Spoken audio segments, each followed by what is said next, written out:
Good morning, and welcome to the hybrid hearing on criminal justice.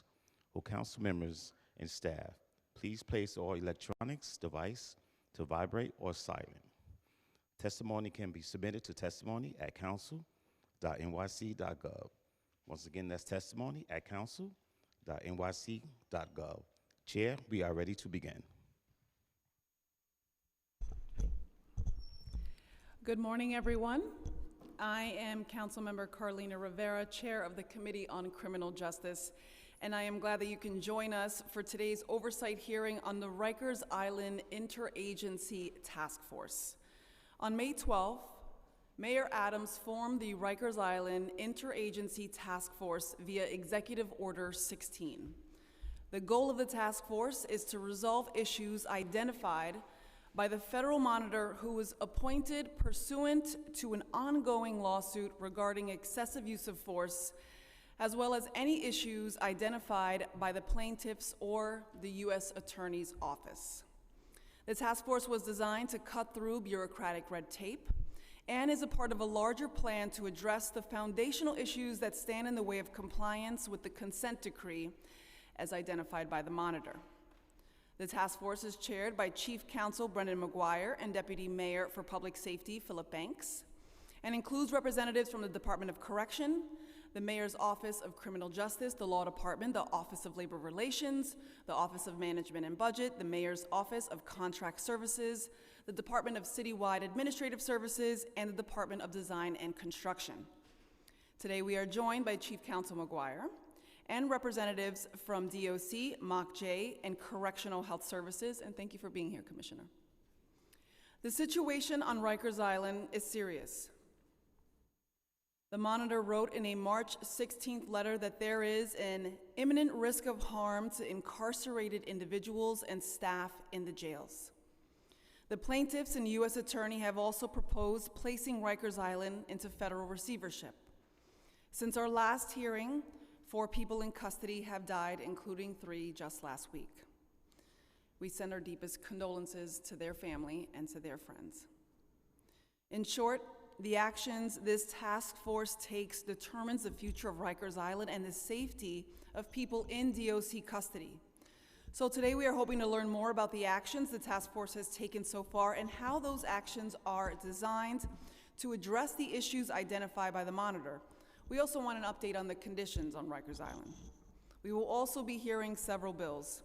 Intro 284, sponsored by the Public Advocate, Mr. Williams, regarding social workers in our jails.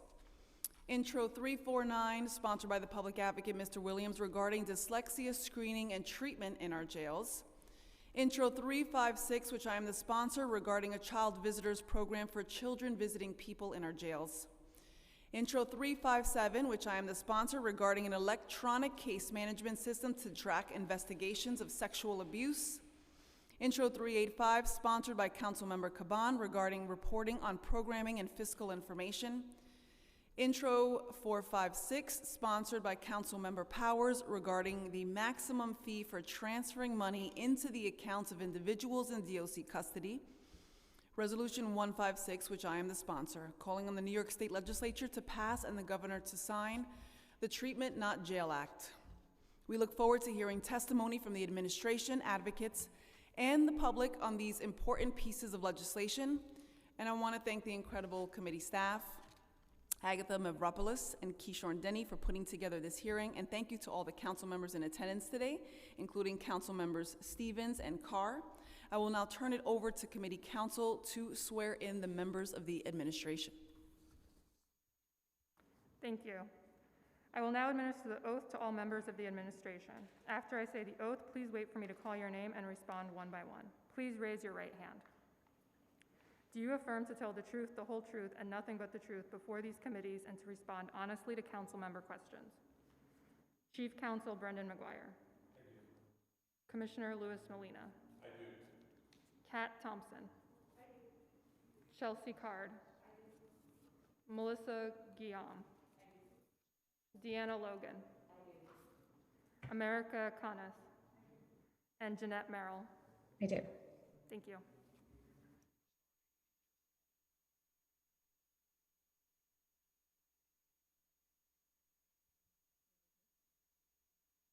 So we will begin with testimony from the administration. Chief Counsel McGuire.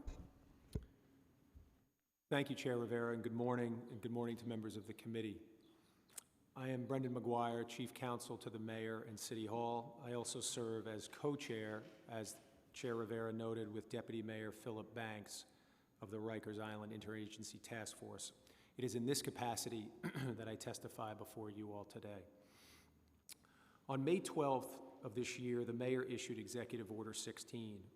Executive Order 16 created the Rikers Island Interagency Task Force, which formalized the whole of government approach this administration is applying to the Nunez litigation and the implementation of the recently filed action plan.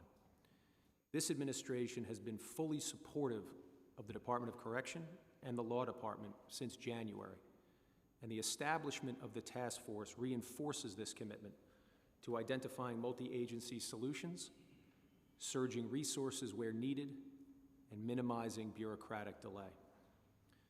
This morning, I will describe the member agencies of the task force, the role that each plays, and how the task force operates.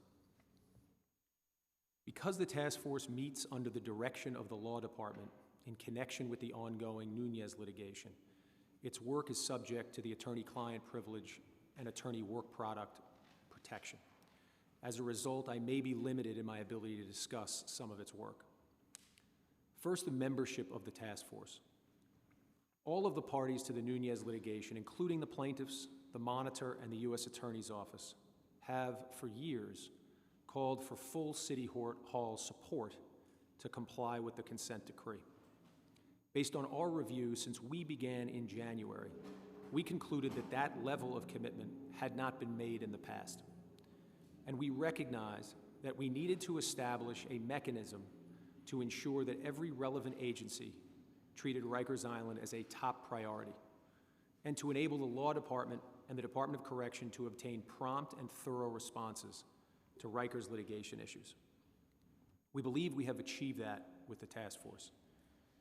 The following agencies are currently members of the task force: the Department of Correction, the Law Department, the Mayor's Office of Criminal Justice, Correctional Health Services, the Office of Labor Relations, the Office of Management and Budget, the Mayor's Office of Contract Services, the Department of Citywide Administrative Services, and the Department of Design and Construction. The executive order authorizes the chairs of the task force to add additional agencies as necessary, so this list may change if needed. Now, each of these agencies plays an important role in supporting the department's work at Rikers Island. First, the Law Department leads the city's efforts in this litigation. It sets the priorities for the task force, provides legal guidance to member agencies regarding the implementation of the action plan, and directs the strategy of the Nunez litigation more generally. The Office of Management and Budget addresses budgetary issues impacting Rikers Island and assists in accelerating the delivery of city resources to areas of greatest need when appropriate. The Department of Citywide Administrative Services is critical to addressing personnel issues. For example, DCAS has been instrumental in assisting the department in resolving some of its recruiting challenges.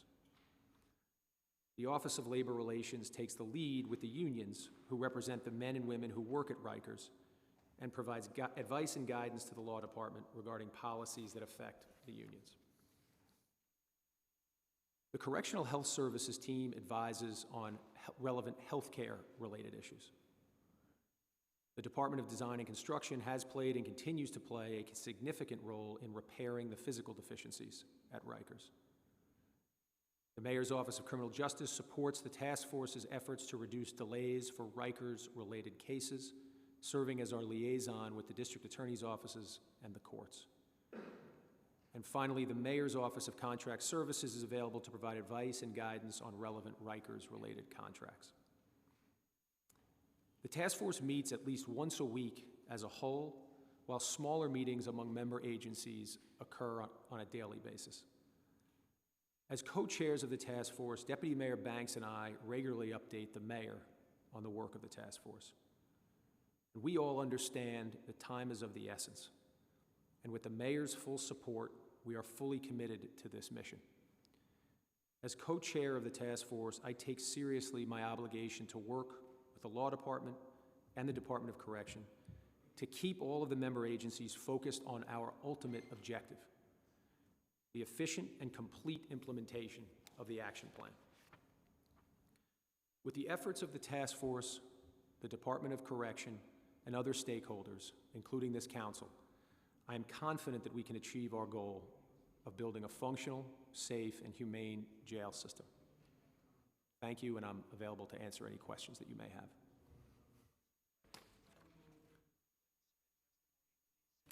Commissioner Molina? Good morning, Chair Rivera and members of the Committee on Criminal Justice. I'm Luis Molina, Commissioner of the Department of Correction. Thank you for allowing me the opportunity to speak with you today about the steps that Mayor Adams and the department are taking to improve the city's jails and to share my thoughts on several pieces of legislation. As the administration approaches the 6-month mark, I would like to take this opportunity to reflect on where we are and what lies ahead. Before I begin, I must acknowledge the recent losses that we have unfortunately experienced. Anibal Carrasquillo and Albert Dry passed away last week while in the department's custodial care, and Antonio Bradley passed away after being compassionate released from the department's custody. It is truly heartbreaking to open each hearing with these kinds of acknowledgments, and my deepest condolences go out to their families and loved ones. Since we last met, we have lost an active duty member of service, Captain Tandra Bowser Williams. Our thoughts are with her family and loved ones as well. Lastly, I, along with the entire Department of Correction family, extend my condolences to Captain Lisa Steele and her family on the terrible loss of her stepson, Darius Lee, who passed away last week in Harlem, his birthplace, while home from college. He was a victim of gun violence, which has become all too prevalent in our city. Earlier this month, the Federal Monitor filed an updated action plan for the city and the department to address the decades of mismanagement that have brought us here today. On June 14, 2022, the court approved this plan and noted that it represents a way to move forward with concrete measures now to address the ongoing crisis at Rikers Island. I want to emphasize, as the Monitor did, that the conditions in the jails today are deep-seated and are not only the result of failures within the department. The failure of our jails represent the failure of a whole system. Accordingly, it will take a concerted effort to move us forward. As Chief Counsel McGuire has noted through his testimony, the Rikers Island Interagency Task Force was created with this goal in mind. It is a citywide initiative created with the full backing of Mayor Adams to support the Department of Correction, as well as address the long-standing issues that have plagued this agency for far too long. Likewise, City Council partnership will be critical to implementing this plan and other strategic initiatives as the department continues to focus on reform. As I stated in my testimony during the department's fiscal year 23 executive budget, I am in agreement with the plan as it supports my vision for the department. I am focused on creating a culture of discipline, accountability, and service to persons experiencing incarceration that will ultimately lead to a safer, more humane jails. Ultimately, my vision is of a jail system that serves the public interest and has earned the public's trust. I know that is no easy task, but I believe the work we have undertaken in just 6 months is proof of concept that will serve as a foundation for the many successes ahead of us. In my first 6 months as Commissioner, I've taken coordinated and effective steps to create an agency I envision. At the end of February, just 2 months into my tenure, I instituted a strategic violence reduction plan at the Robert N. Daverin Center, also known as RNDC, to address the heightened levels of violence at that facility. The plan takes a holistic, multi-pronged approach to address the complex issues that have contributed to the increased violence and disorder within the facility. I knew that if we could get it right at RNDC, with arguably one of the most difficult populations to manage, then we could replicate success across the department. The department has implemented changes to housing policies, improvements to staff supervision and accountability, and enhanced programming and services to provide critical opportunities for behavioral change and growth for young adults. We also ended the misguided practice of concentrating gang affiliations in housing areas at RNDC. which allow people in custody to overpower our staff and lead to an atmosphere of violence and fear. We also strategically increased facility searches and tactical search operations at RNDC and throughout our jail facilities, a practice that was largely abandoned during the pandemic. These searches have resulted in the recovery of over 700 contraband weapons from RNDC alone and over 2,700 across all facilities. The number of slashings and stabbings at RNDC decreased by nearly 80% in May as compared to March of this year, when we instituted this strategic violence reduction plan, and decreased by 63% department-wide when you compare our numbers in May to March of this year. As of June 26, there has been one reported slashing or stabbing at RNDC, which brings us month-to-date decrease as of June 26 to 92% when this same time frame is compared to last year. This is a remarkable achievement, and I want to commend the uniformed members of service and non-uniformed staff who worked tirelessly to get us here. In his May 17 filing, the Federal Monitor noted the effectiveness of this plan at reducing the level of fear among staff and people in custody. Because of its success, we are beginning to implement a similar strategy at other facilities, including GRVC and AMKC, with the anticipation of similar results. In just 6 months, these actions and others have resulted in a decrease in several major violence indicators. Calendar year to date in 2022, assaults on staff have decreased 31%. Use of force incidents have decreased by 26%. In May 2022 versus May 2021, slashings and stabbings department-wide were down 44%. And as of June 26, our month-to-date in June 2020 versus month-to-date in June 2021, we are currently experiencing a 9% decrease of slashings and stabbings department-wide. I recognize the frequency of assaults, use of force incidents, and slashings and stabbings are still too high, but the trends are moving in a downward direction, which I intensely focus on sustaining.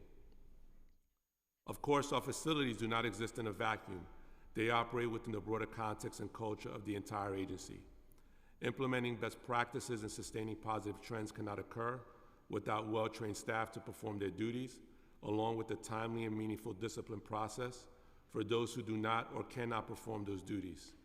Since taking office, I have been laser-focused on returning staff to the facilities and creating new leadership structures to support our workforce and address our deeply entrenched organizational health issues. The number of unavailable staff continues to drop and has been reduced by nearly 40% since the beginning of the staffing crisis that began in the summer of 2021. To ensure our staff return to full duty, fit and healthy, we are revamping our health management division, which is responsible for overseeing and supporting uniformed staff who are out sick. New leadership has begun, reviewing and revising critical leave policies that have allowed abuse to fester and led to crises that emerged over the course of the pandemic.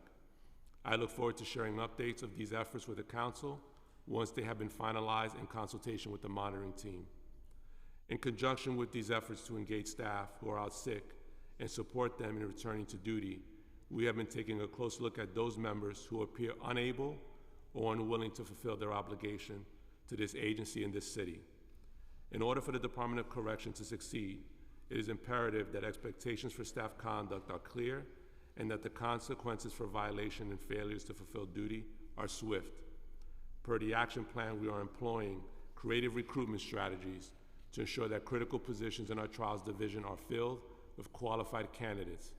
Filling these positions will enable the department to sustain our current pace and continue to respond expediently to disciplinary matters in the future. Even with limited resources we currently have, we have taken meaningful steps to increase accountability. To date, I have closed out and administered final disciplinary disposition in over 1,400 disciplinary cases, far outpacing my predecessors.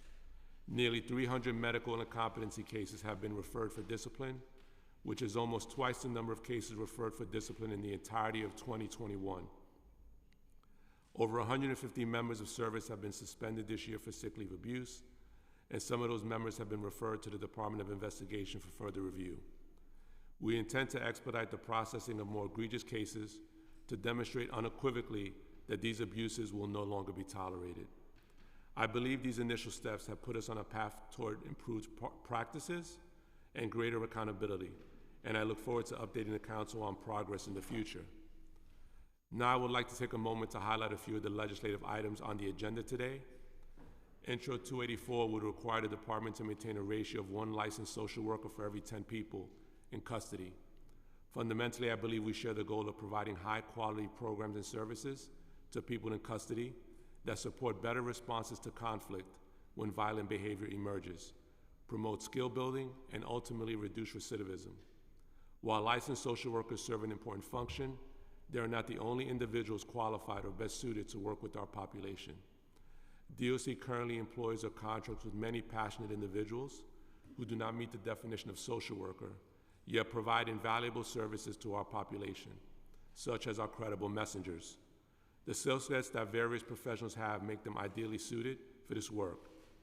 These committed individuals come from diverse backgrounds, experiences, and training, which result in their work being particularly effective with the population in custody that they serve. As drafted, this legislation would make licensure for social work the singular overriding factor when considering who is best equipped to work with the jail population, which limits our ability to hire a diverse workforce with relevant skills and lived experiences. Lastly, I'll note that the population in custody is subject to fluctuations, even day to day, that would make maintaining the required ratio nearly impossible. In regards to Intro 349, which would require dyslexia screening and treatment for individuals in custody, Mayor Adams has been clear about his desire to provide more support for individuals with an identified learning disorder, and funding was provided in the fiscal year 23 budget for dyslexia screening. The department has been exploring how to operationalize both screening and treatment for dyslexia individuals in custody and hopes to have updates in the coming months. Intro 356 would require the department to establish a child visitor program and report on the status of the program annually. The department has been intensely focused on this area over the years and has demonstrated initiative and improvement. Several contracts, grants, and internally driven initiatives aimed at supporting and improving the parent-child visit experience have been developed and implemented even during the COVID-19 pandemic. Intro 357 would require the department to track all cases of sexual abuse and harassment in an electronic case management system. We are currently in the process of procuring an electronic case management system that will track these cases. In closing, I'm confident that my vision for this agency is achievable. I knew full well the challenges that lay ahead when I accepted this position, and I have approached each new challenge with renewed commitment. The majority of the uniformed staff have stayed in this fight and came to work during the height of the pandemic to serve people in custody and continue to do so today. In the past 6 months, several passionate and committed men and women have joined my leadership team in a fight to reform our jails, with more to follow. I believe in the work. I know that members of the council do as well. I'm confident that our shared desire of reforming the department will continue to move us in this direction. Thank you for the opportunity to speak today. My colleagues and I are available to answer any questions that you may have. Thank you so much for your testimony. I have quite a few questions, so I will try to be as concise as possible. So let's talk about the task force for a little while. I didn't really hear much information. I realize it's new. I realize you might have some concerns over security or attorney-client privilege. However, clearly the public deserves to know what the task force is doing, expectations, goals, and then implementation, of course.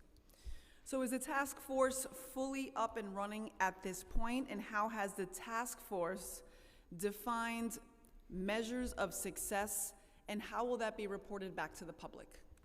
The task force is up and running at this point with the agencies that I described earlier. The touchstone of the task force work is the action plan. That is the way forward. The court has recognized that in agreeing to file it, and obviously in agreeing to allow the commissioner and his team, along with the law department, to work toward the goals and the metrics that are set forth in the action plan.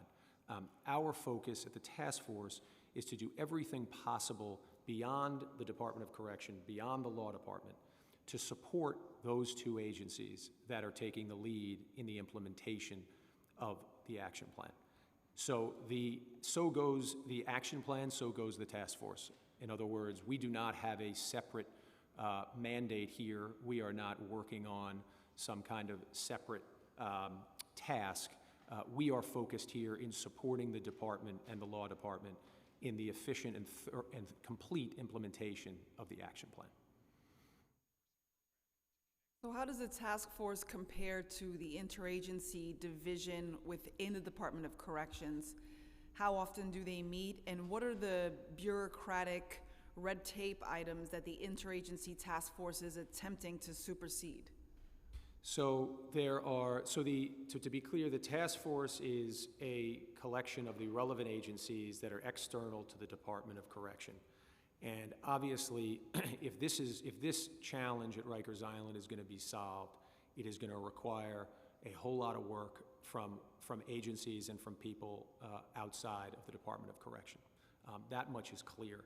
There are many city agencies whose work touches on Rikers Island, and we recognize that.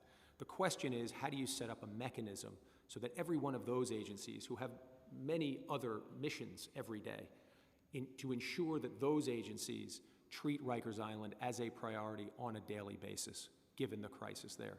And that's what this task force is designed to do. And so through regular meetings, as I noted earlier, we meet at least once a week as a whole task force. But then really the work gets done in earnest in between those meetings with smaller groups that are meeting to tackle various issues. So for example, you have different types of issues that cut across agencies. You have issues relating to the physical plant at Rikers.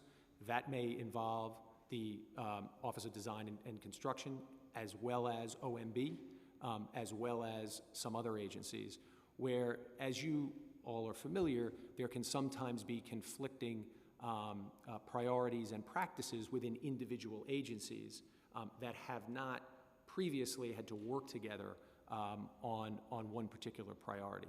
And so through these different examples, prioritizing these different issues as laid out in the action plan, the goal of the task force is to enable the Department of Correction to focus on its work at Rikers, while we at the task force can work through all of the issues needed to support them to really get these tasks done. Well, I ask because, can you explain why the Board of Correction and Correctional Health Services were not included in the task force, and are they being consulted in any formal way? So Correctional Health Services is on the task force. They're one of the members of the task force. They have been added. They were not in the original executive order. The executive order, though, provides for us to add agencies, and they have been added. And they're obviously a critical a partner in all of this, given their role. The Board of Correction, as we see it again, has its own mandated oversight role. And so they, of course, will be consulted in the normal course as they are on these issues. But as far as the task force encompassing city agencies that contribute to the administration at Rikers, that's what the focus of this group is. So I appreciate that CHS has been added. Clearly that's new info, and I know some of the underlying issues with the crises there are missed medical appointments, et cetera. So what consideration has been given to setting up emergency triage floating medical teams which can go to people in custody who have been missing some of those appointments? So I will defer on some of these more operational matters to the commissioner, but I will say that to the extent that the task force, as I mentioned earlier, can be deployed in an effort to cut down on particularly interagency delays on this issue and related health issues, that's of course a priority of ours. The health of those in the custodial care of the department is at the top of the list for the task force because it's essential, again, to the action plan. Understood. And I know the BOC you mentioned has their oversight role, and I know there are discrepancies between their reports of unstaffed posts, including their death report issued in May.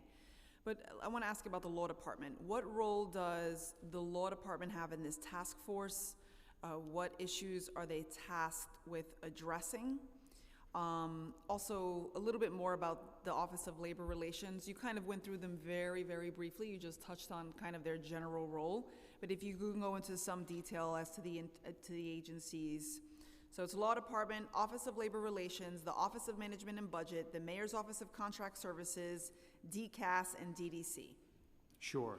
So the law department is leading the city's effort in this with respect to the Nunez consent decree. At bottom, this is a legal case. It is before Judge Swain in the Southern District of New York, and so the law department plays a leading role in helping the city navigate the case. That's why, as I mentioned earlier, the legal privileges apply because we are doing this at the behest of the law department. They set the agenda in conjunction with the Department of Correction. They set the agenda for the task force. They are in constant communication with the monitor. They also have communications with the parties.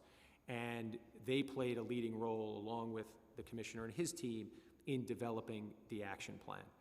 So that's the role they play. And it's obviously a critical role on the front line here. And we are guided by the priorities that they set from a legal standpoint in terms of navigating the ongoing case, and we are guided by the operational and policy priorities set by the department. So that's the role of the law department. With respect to the other agencies that you named, so starting with Office of Labor Relations, of course, the relationship with the unions that represent the men and women who work on Rikers Island is an essential step here. And much has been made in the past about potential impediments that the agreements with the unions may pose for purposes of reform on Rikers Island. What's critical is to separate what are really issues and what are perceived issues in this context. And that's why, as part of the task force, we have the experts in our Office of Labor Relations to ensure that the city is accurately informed about what these agreements say so that we can have efficient and productive conversations with the unions as we work forward in trying to do everything we can to work with them as appropriate in working through these issues.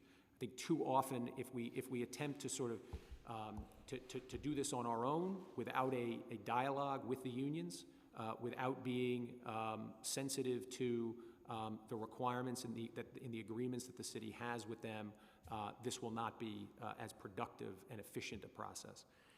With respect to the other agencies, OMB, I think, is fairly self-explanatory in the sense that what we want to avoid is any delays there in terms of funding, in terms of understanding how we can get resources as quickly as possible.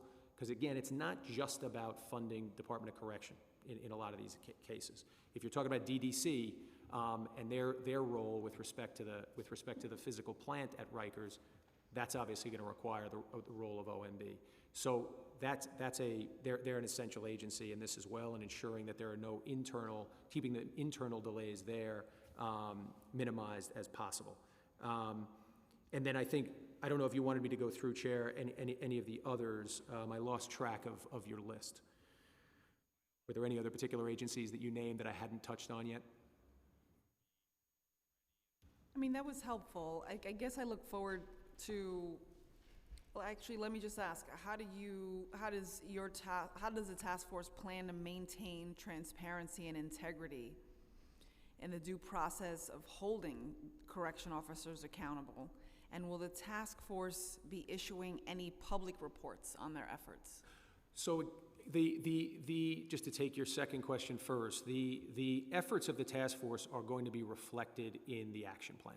There will not be a separate document or separate deliverable from the task force. As the action plan indicates, it references the task force explicitly. And so the priorities of the task force and the work of the task force, just as the work of the department, will be reflected in action plans and in other court filings that the law department makes in the interim as we work to implement the action plan. I'm sorry, did you mention any public reports? The public reporting will be reflected in the documents filed publicly by the law department with the court in connection with the case. So someone would have to search for those legal documents, right? Correct? You're not going to compile them into something that will be easily accessible on maybe a city website? They would be, we could look into that. We have, I think up to date, I think those filings have been made public on the court website, and I think are fairly easily accessible. But we can explore that. I mean, there's no doubt I can count on a few, reporters and media that have really taken on this issue in detail. However, it's something easy for the public to consume, digest, I think would be beneficial. All right, so just a couple questions to the Department of Correction, because I know I have colleagues who would also like to ask questions. Thank you very much. So how many posts were, Commissioner Molina, how many posts were unstaffed yesterday, or what is the most recent date for which you can provide data? So what I can tell you about unstaffed posts is back in September of 2021, we were averaging about 110 per day of posts that were unstaffed. That number has come down significantly since then, and we're averaging at the start of a tour around mid-20s, where there may not be any floor officer in a particular housing unit. What then is triggered is our emergency operations center is up and running, and we begin to redeploy officers to those unstaffed posts with the goal of bringing that number down to 0 through the course of the tour. So how many staff are prevented from having contact with detainees due to a pending disciplinary charge? How many staff were in that status for more than 6 months, for more than a year, for more than 2 years?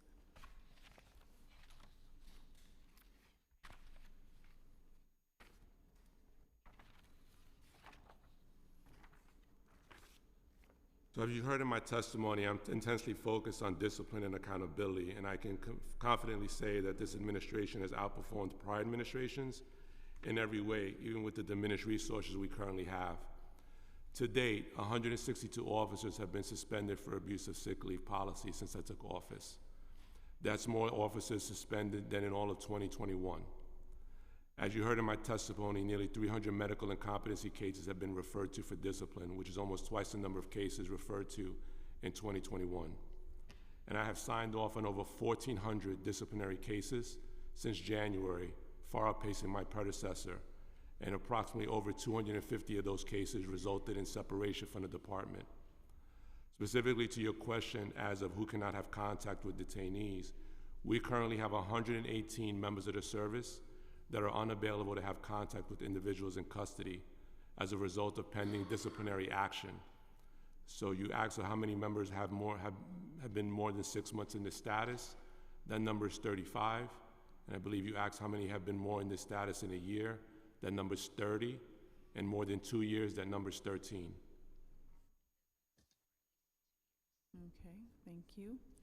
Because BOC has been asking for staffing data since February, and as of their last meeting on June 14th, they are still requesting staffing data from the department, including information by facility on how many COs call out, how many posts are unstaffed, how many COs are working triple shifts.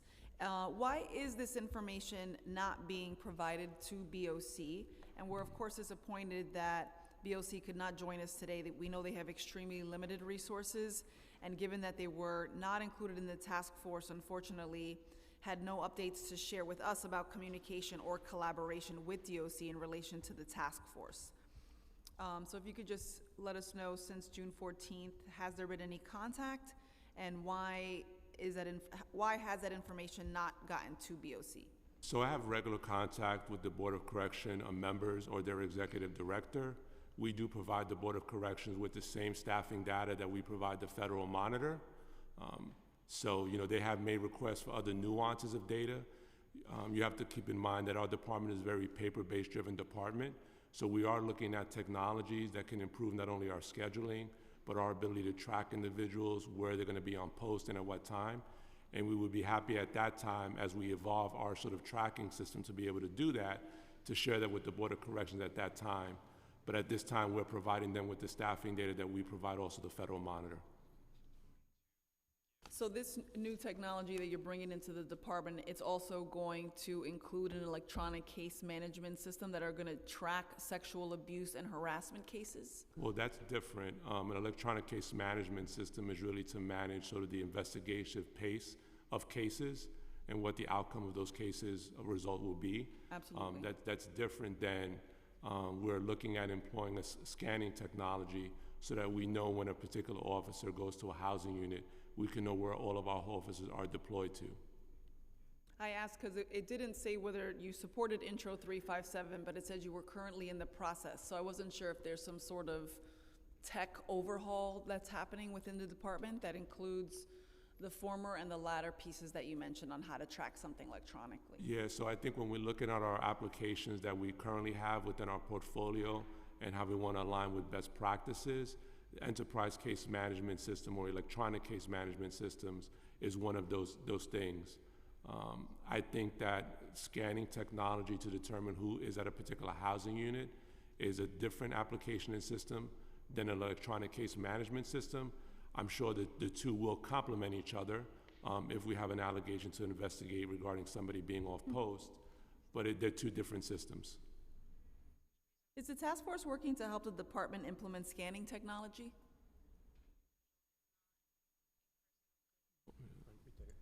I'll take that.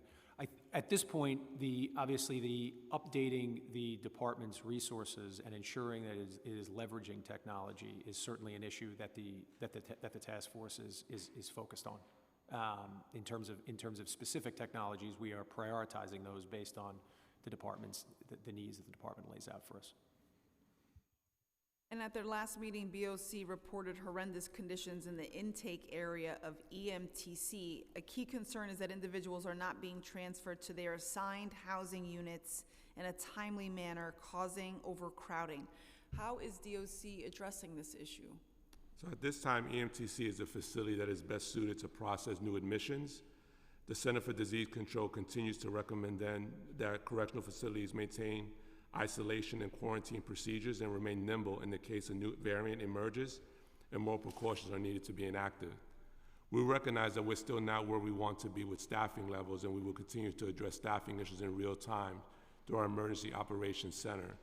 On June 17th, OBCC was closed to allow us to redeploy staff where needed, consolidate and streamline operations, increase safety, and better serve the people in custody and staff.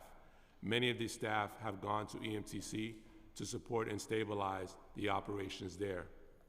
The influx of staff to EMTC will ensure continuous operation of the body scanner in the EMTC intake. We are required to staff to be body scan trained in order to be able to use the body scanner. In addition, we are reducing temporary duty assignments and reevaluating staff who are working on posts that do not interact with people in custody. Per the Nunez Action Plan, we are also revising our leave policies to reduce opportunities for abuse and increase accountability when abuse is encountered. None of these are quick fixes, but we are making improvements. The number of staff out sick has been reduced nearly 40% since the height of the staffing crisis in August of 2021 and continues to steadily decline. In addition, the total out sick number has dropped from 1,000. As of June 27th, our total out sick number was 908. So all of this allows us to move forward to make sure that our facilities are working robustly to include EMTC. Well, I'm sure we are looking forward to an update on the conditions there. I want to just ask before I go to my colleagues about RMAS and solitary confinement. It's set to go into effect in 3 days. Is the department going to meet its deadlines? And will the emergency executive orders regarding RMAS end on July 1st? If you have issues implementing any portion of it, will you be requesting a variance from BOC? And is the department ready to implement the due process and representation aspects of RMAS? So our goal is to begin RMAS on July 1st, has been my commitment to the Board of Corrections, and we're working towards that goal, and we're in communication with the Defender Services. As per the action plan, RMAS is a restrictive housing unit. We have already communicated to the Federal Monitor of our intention to use RMAS as our restrictive housing unit process, and we have communicated that to the Monitor as well. Okay, so you're ready for 3 days implementation. Understood. I'm going to go to my colleagues. I do have a few more questions, but I wanted to ask, I believe, okay, we're going to go to Councilmember Stevens and then Councilmember Hanif.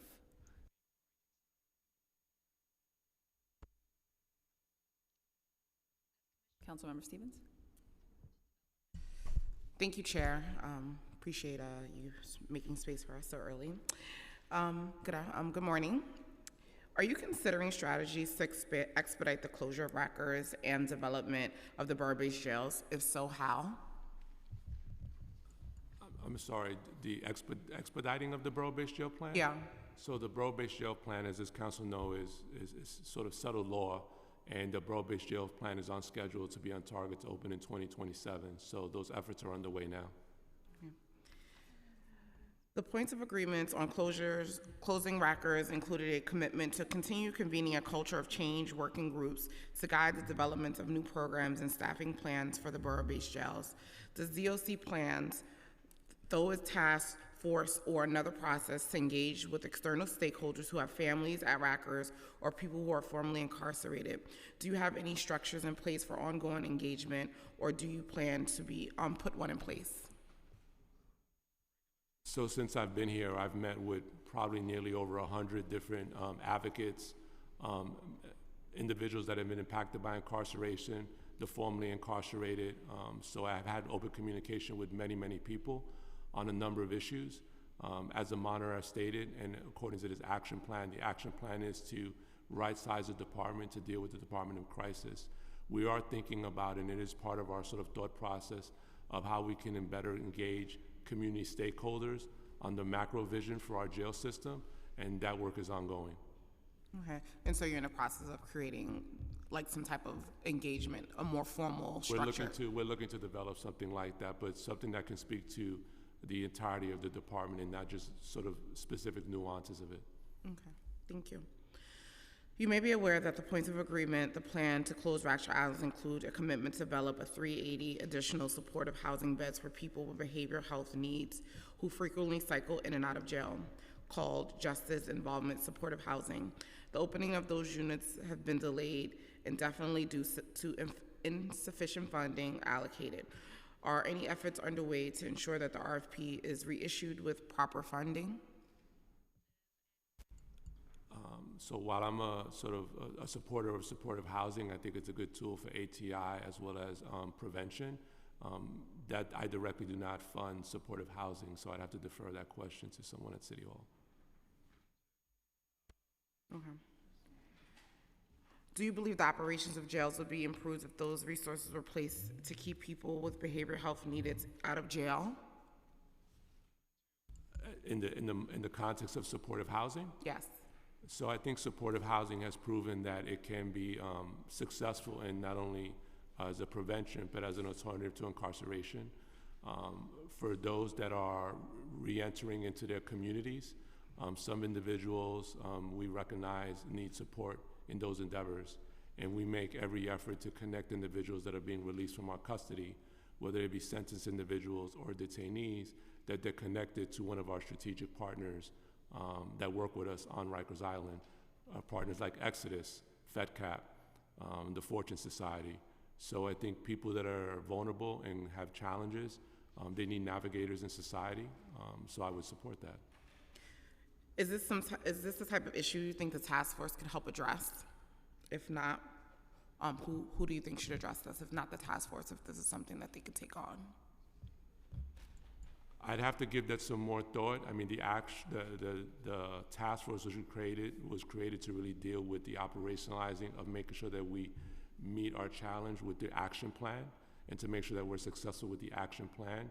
I, of course, do engage with other commissioners on a whole host of other issues that are interconnected with those that are experiencing justice involvement. So don't know right now if that's a proper issue for the interagency task force to tackle, but it may come up in our discussions. Thank you. Councilmember Hanif, and then Thank you. Councilmember Narcisse. Thank you. Good morning.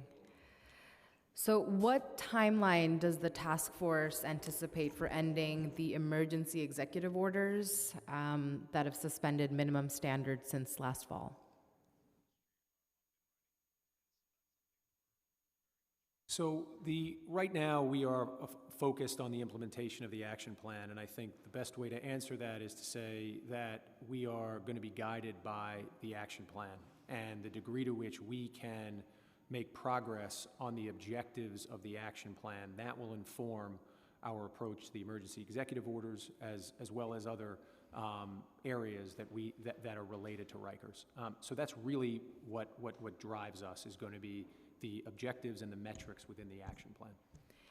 Can you provide any date, even Well- for just the creation of the action plan? Well, so the action plan has been filed with the court. We are next due before the court in November. And so we are really focused now on these months between now and November to demonstrate to the court, to the monitor, to the parties, that not only that this is the way forward, which the judge has acknowledged, but that we're capable of implementing this plan. And that's really our focus. And so everything else related, as you say, and as you referenced to the emergency executive orders, everything will be, the timing on everything else will be driven by our timeline in implementing and executing on the action plan.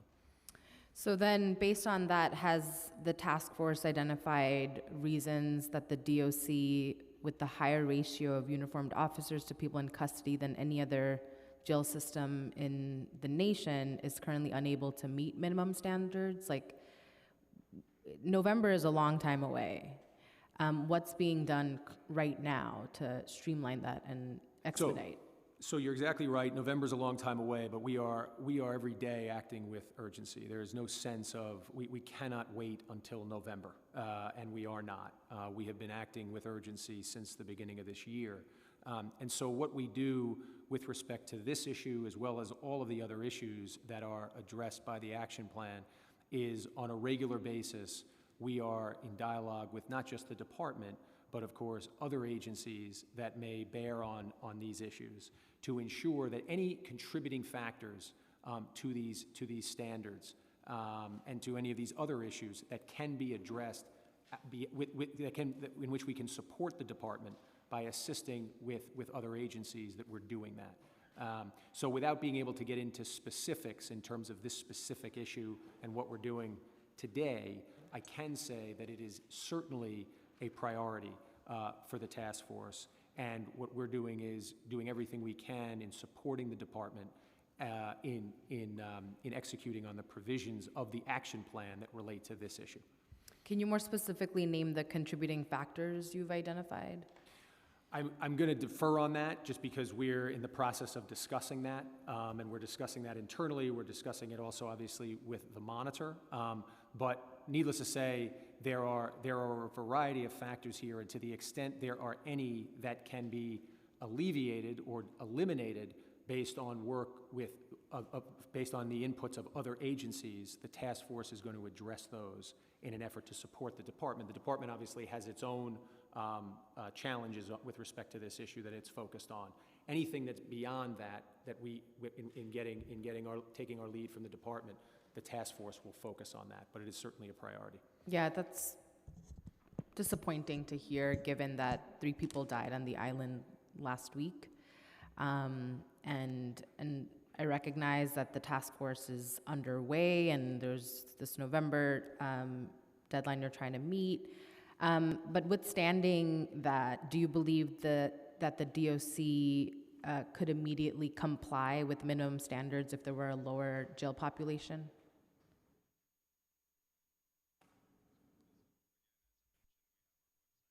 So the Department of Corrections doesn't control the jail population. People are sent to us from the courts, either as pretrial detainees and remanded to us, or are given some level of monetary bail. And then we have a small percentage of individuals that are sentenced in our custody. So population management is important. We have received commitment, and we are working with MOCJ to work with those respective district attorneys to make sure that those that have been in our custody long term, we can get their criminal court cases adjudicated so that they can sort of move forward in their justice process. I have also exercised my ability as commissioner to use my 6A powers to release 51 people out of custody and to work with our case managers and community providers. That far exceeds my predecessor's efforts in that vein. So of course, anything that we can do to manage our population so that it doesn't unnecessarily rise is important. Thank you. Chair, do I have the permission to just finish my line of questioning? Mary Yehuda died at the Rose M. Singer Center on May 18th. Could you share where DOC failed? So currently, that is under investigation, so I cannot speak into specifics regarding that individual case. What I can tell you is we do our own internal sort of review. The Attorney General also is reviewing matters regarding Mrs. Yehuda's passing. And if there are deficiencies that are recognized in our operations, then we take swift disciplinary action in those cases. Specific to Mary, what will the DOC do to further prevent deaths like Mary's? Well, Department of Corrections, I mean, we have to mitigate amongst a number of vulnerabilities when managing a vulnerable population. We have those that are placed in our care that come with significant pre-existing health conditions, those that are battling against substance abuse addiction. Could you just speak to what you'll be doing? What are we doing? Yeah. Yeah, so we operate our facilities and make sure that individuals are engaged with people in custody. We work with our correctional health partners to make sure that those people can have access to services that they need to deal with issues related to physical health and mental health, and those are the types of things that we're doing. And so will the public or this council have more information about how DOC failed and how she had received the drugs that killed her, or any other vital information that would give us more insight as to what happened? So I don't control the release of reports by the State Attorney General's office. The Board of Corrections has in the past an obligation to investigate some of these, and they've made their public reporting available to those in the council. I don't have any objection to that.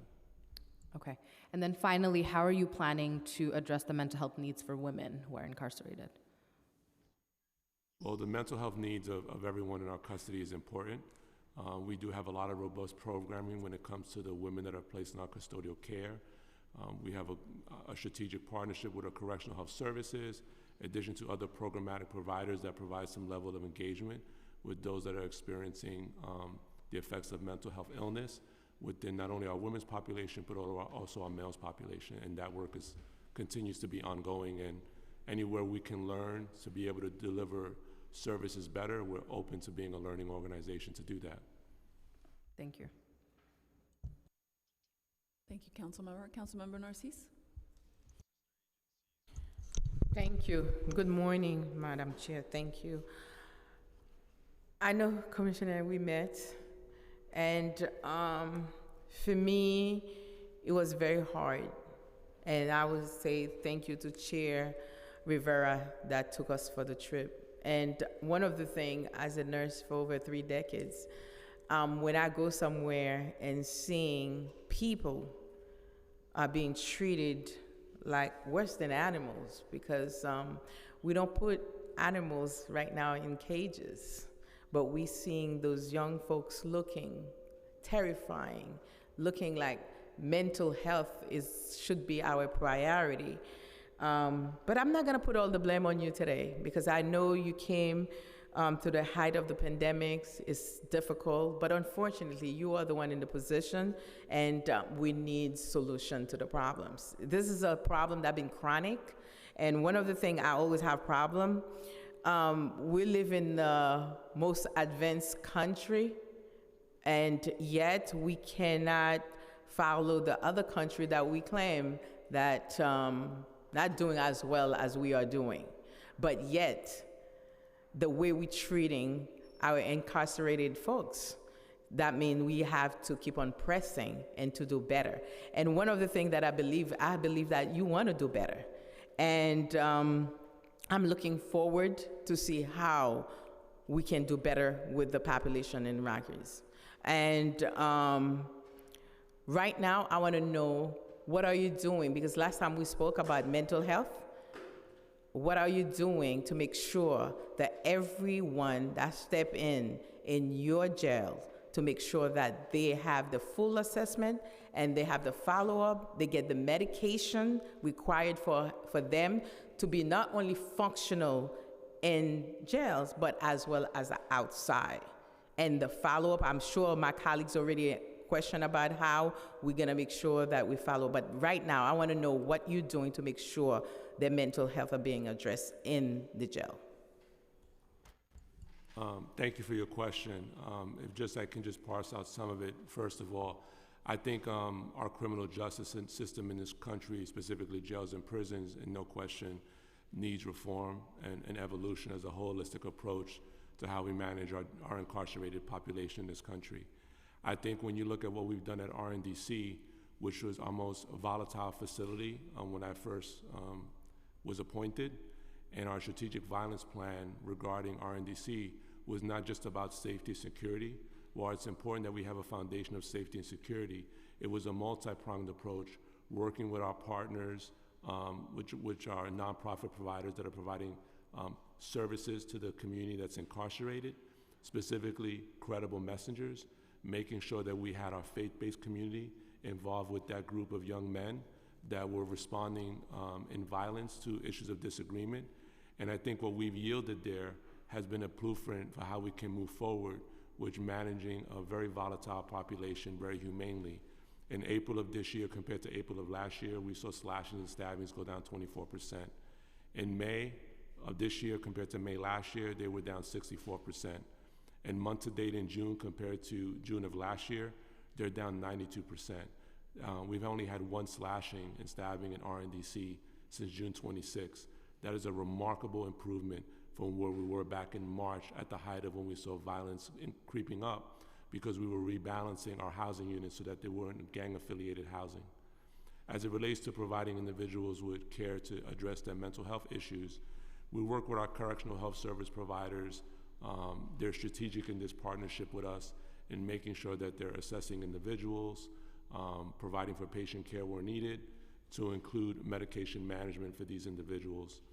And I can tell you that we have improved significantly our medical production as it relates to not having staff available to produce individuals, to either go to some level of medical appointment, whether that appointment is dental, physical health care, or the distribution of medication. And we've made efforts in meeting with CHS more frequently on a daily basis, having huddles with CHS leadership at the facility level, meeting with our facility leaders or wardens to make sure we can anticipate any challenges that may be coming our way so that we can provide access so that patients can receive the services that they need.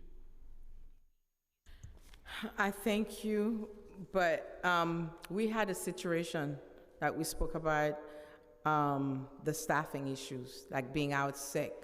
I was reading that you make some steps, but what you have learned from them that why they're not reporting to work, they're always out? Sure. Thank you for the question. So I think it was a combination of a couple of issues of what I've learned over the last 6 months. First and foremost, this department historically did not have an organizational health strategy in order to address the needs of the people, its workforce, both uniform and non-uniform. Going through a pandemic had a disastrous impact on our workforce because they were not immune from it and didn't have the luxury of telecommuting and working from home because they still needed to manage a very vulnerable population that was in our custodial care. In addition to that, there was no real accountability that has ever existed over the last 8 years when it came to poor performance or staff not meeting expectations. That's not specific to sick leave related issues. It stems from a whole course of issues. And as you can see, since I've been in office, I've finalized and closed over 1,400 disciplinary cases.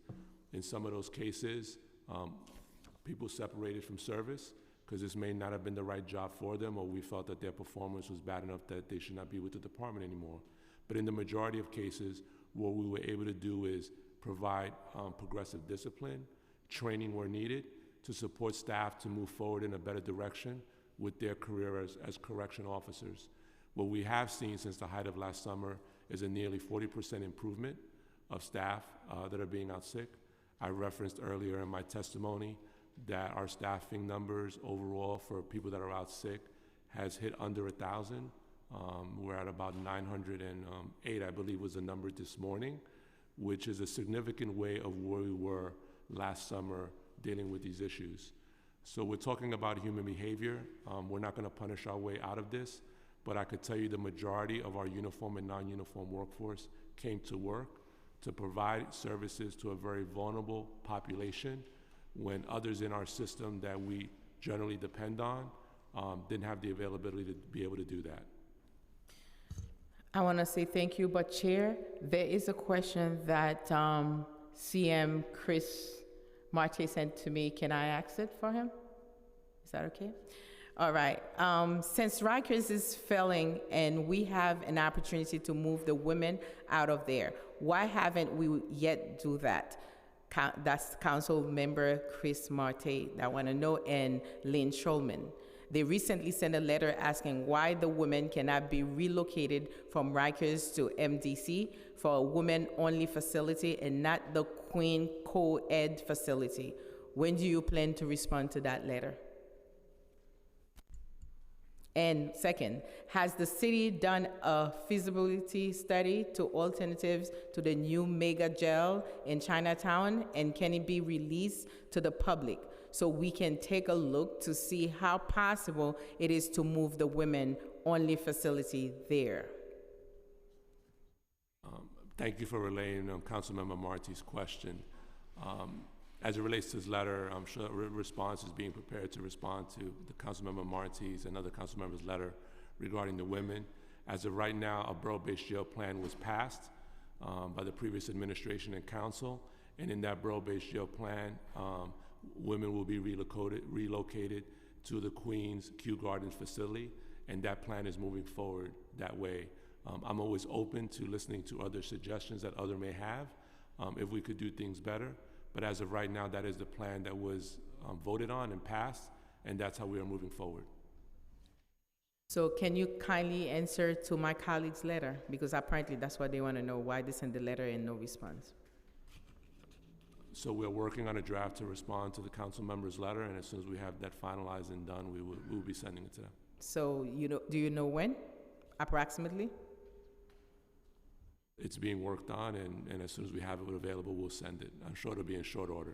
All right. Nice seeing you. You took your Nice job seeing you seriously. I see you getting a little age there, so don't let it, we just want the things to get done. Yeah. So please, let's make the jail as a rehab place, not a place of punishment, because we want folks to come back and be able to function in our community, and that's what we're looking forward to do. No, thank you for your support. I appreciate it. Thank you. Thank you, Councilmember Narcisse. Certainly, we all want everyone to take care of themselves. So let's stay on the women for a second. There are roughly 300 women and gender expansive people at Rosie's, at the Rose M. Singer on Rikers. We know that this population often has unique needs. The overwhelming majority are mothers and primary caretakers for their children. Many are survivors of domestic violence or they have mental illness. Who on the interagency task force will be the point person to address the needs of women and gender expansive people at Rosie's, excuse me? So this will be, of course, an issue that will be led by the department and the commissioner. But we will also work as needed with members of the task force, whether it's with Correctional Health Services, whether it's with, as I said earlier, OMB, to discuss with them whether additional resources are needed in this area, or any of the other agencies that are part of the task force at this point. As the commissioner has said, the health, and in particular the mental health of those in the department's care is a priority for the department, but also obviously for the task force. So this will be, of course, this is oftentimes led by the medical professionals, and we will do everything we can to support them in getting what they need. Well, the borough-based jail plan would relocate women and TGNC NBI people from Rosie's to that new Kew Gardens facility that you mentioned that has shared spaces with men. There are calls to instead relocate them, including one location proposed to Lincoln in Harlem. Does the interagency task force plan to look at any alternatives to Kew Gardens? I guess that leads also to the feasibility of that. So if you're asking about the task force, we have not been focused on the borough-based jail plan generally. As I said, our focus is on the action plan and focused on what we need to do to address the monitor's concerns and the party's concerns in the Nunez case. We are interested in any sort of proposals or alternatives that might be on the table, so we would love some sort of report back in 30 days, if possible. And what is being done in the new facility to make sure that these women, the vast majority of whom are survivors of domestic violence, don't come into contact with their abuser? So currently our women's facility only houses our women and other, those that are gender expansive, as you mentioned. We have separation orders are in place in case we have a situation where two individuals cannot be in contact with each other. So we do things like that to keep people separated. Of course, we are regularly engaging with not only our female population, but also our male population, whether it's with our uniform staff, program providers, credible messengers, and if there are concerns that any detainee or sentenced person has regarding a situation, then those situations are addressed. And also, from what I understand, the majority of the population there is from Brooklyn and Manhattan, not Queens. Can you commit to exploring the possibility of using another location like Lincoln? Will you tour Lincoln? You've admitted that Queens is, well, we know that Queens is not where most of the women live, and Kew Gardens is not centrally located. And the point of the borough-based plan is to have the women in the communities. It seems maybe you could at least tour the facility and explore its feasibility. Are you open to that in terms of alternatives? So I'm always open to exploring ways that we can improve our system. You know, we do have a borough-based jail plan that we're following, and there are specific timelines to that borough-based jails plan. So changing that plan now would have to take into consideration a lot of other different city agencies will be involved in that process, but I'm always open to exploring possibilities of how we can improve our jail system. All right, well on the topic, I guess this question is for Mok J. When will the Beyond Rikers commitment tracker be updated? Is Mok J here? Oh, right, sorry.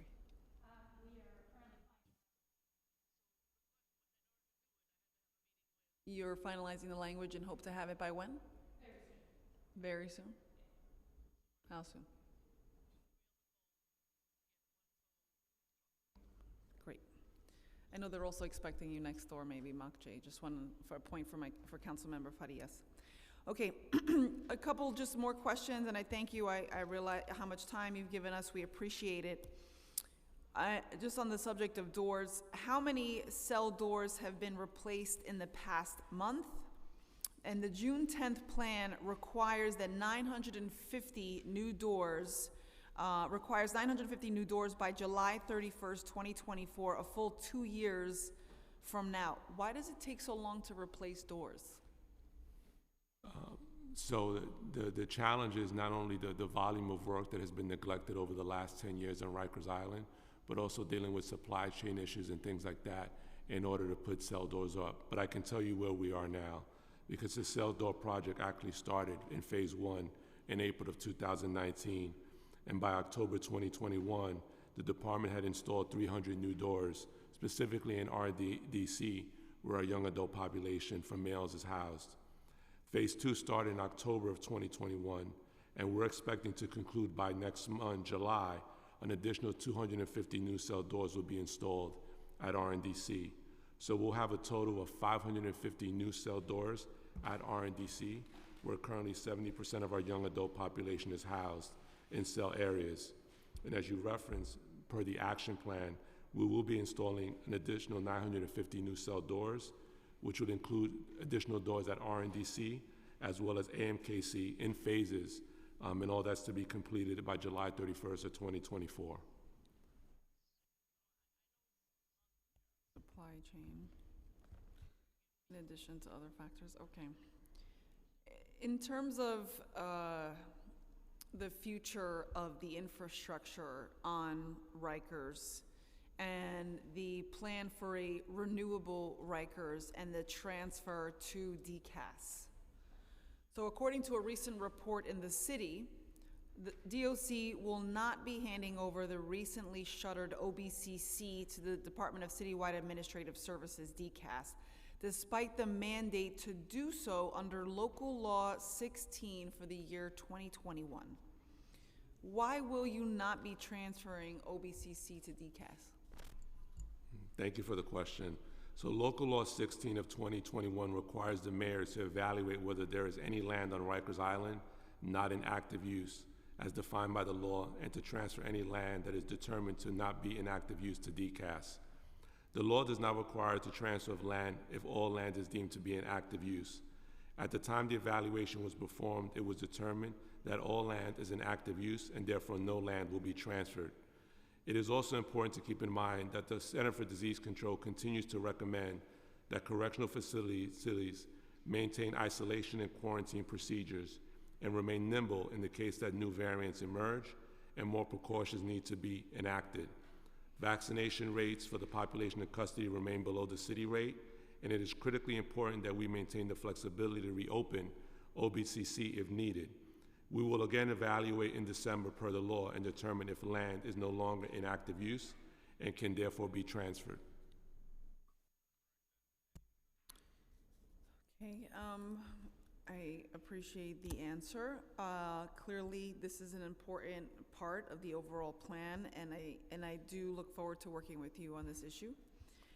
Because MOCJ is here, I just wanted to ask a couple questions of the agency. I'm not sure if you wanted to come to a microphone. Did we swear her in? Yeah, we did. Yeah.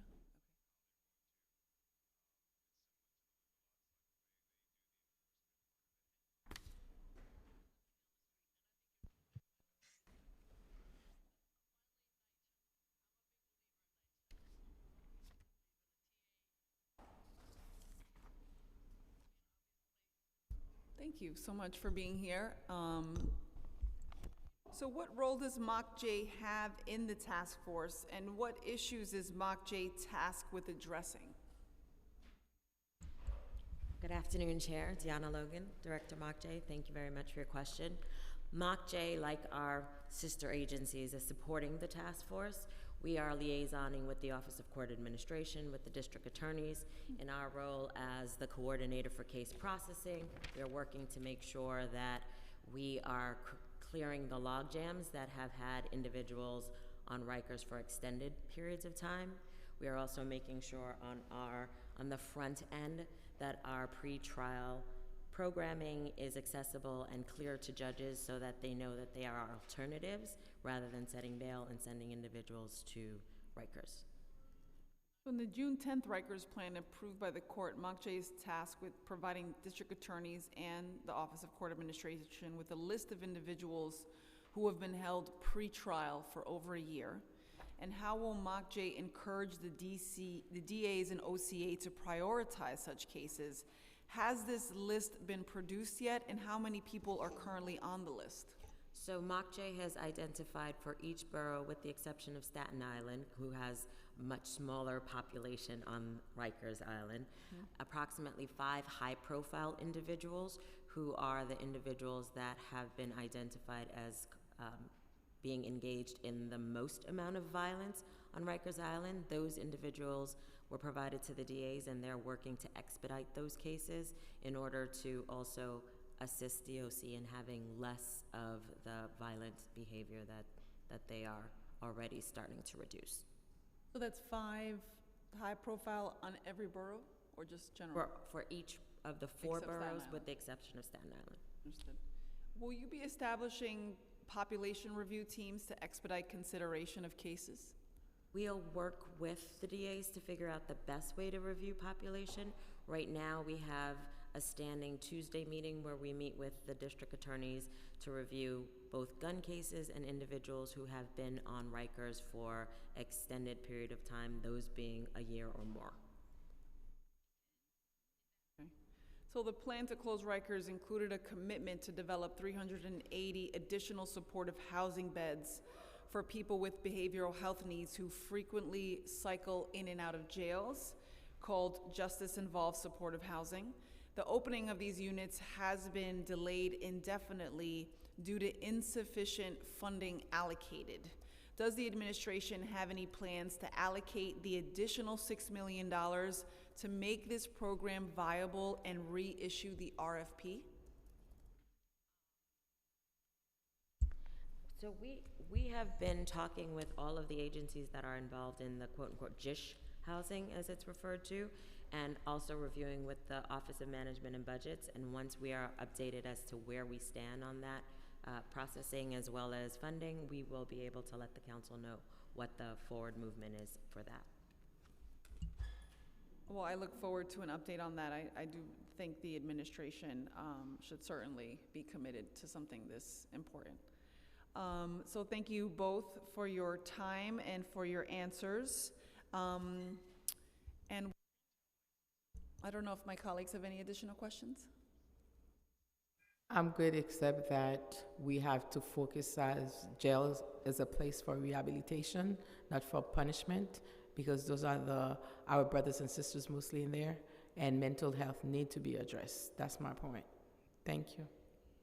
Absolutely, council member. And I know CHS is here, and so they certainly take that very, very seriously, especially with some of the recent deaths, and of course the mental health issue, the missed medical visits, and hopefully the task force will be fully committed on focusing on that issue of missed medical appointments and implementing any triage that is necessary.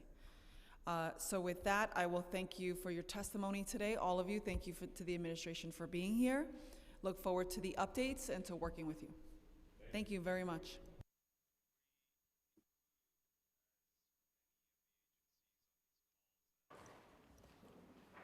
We will now turn to testimony from members of the public. Please listen for your name, as I will be calling individuals one by one and will also announce the person who is next.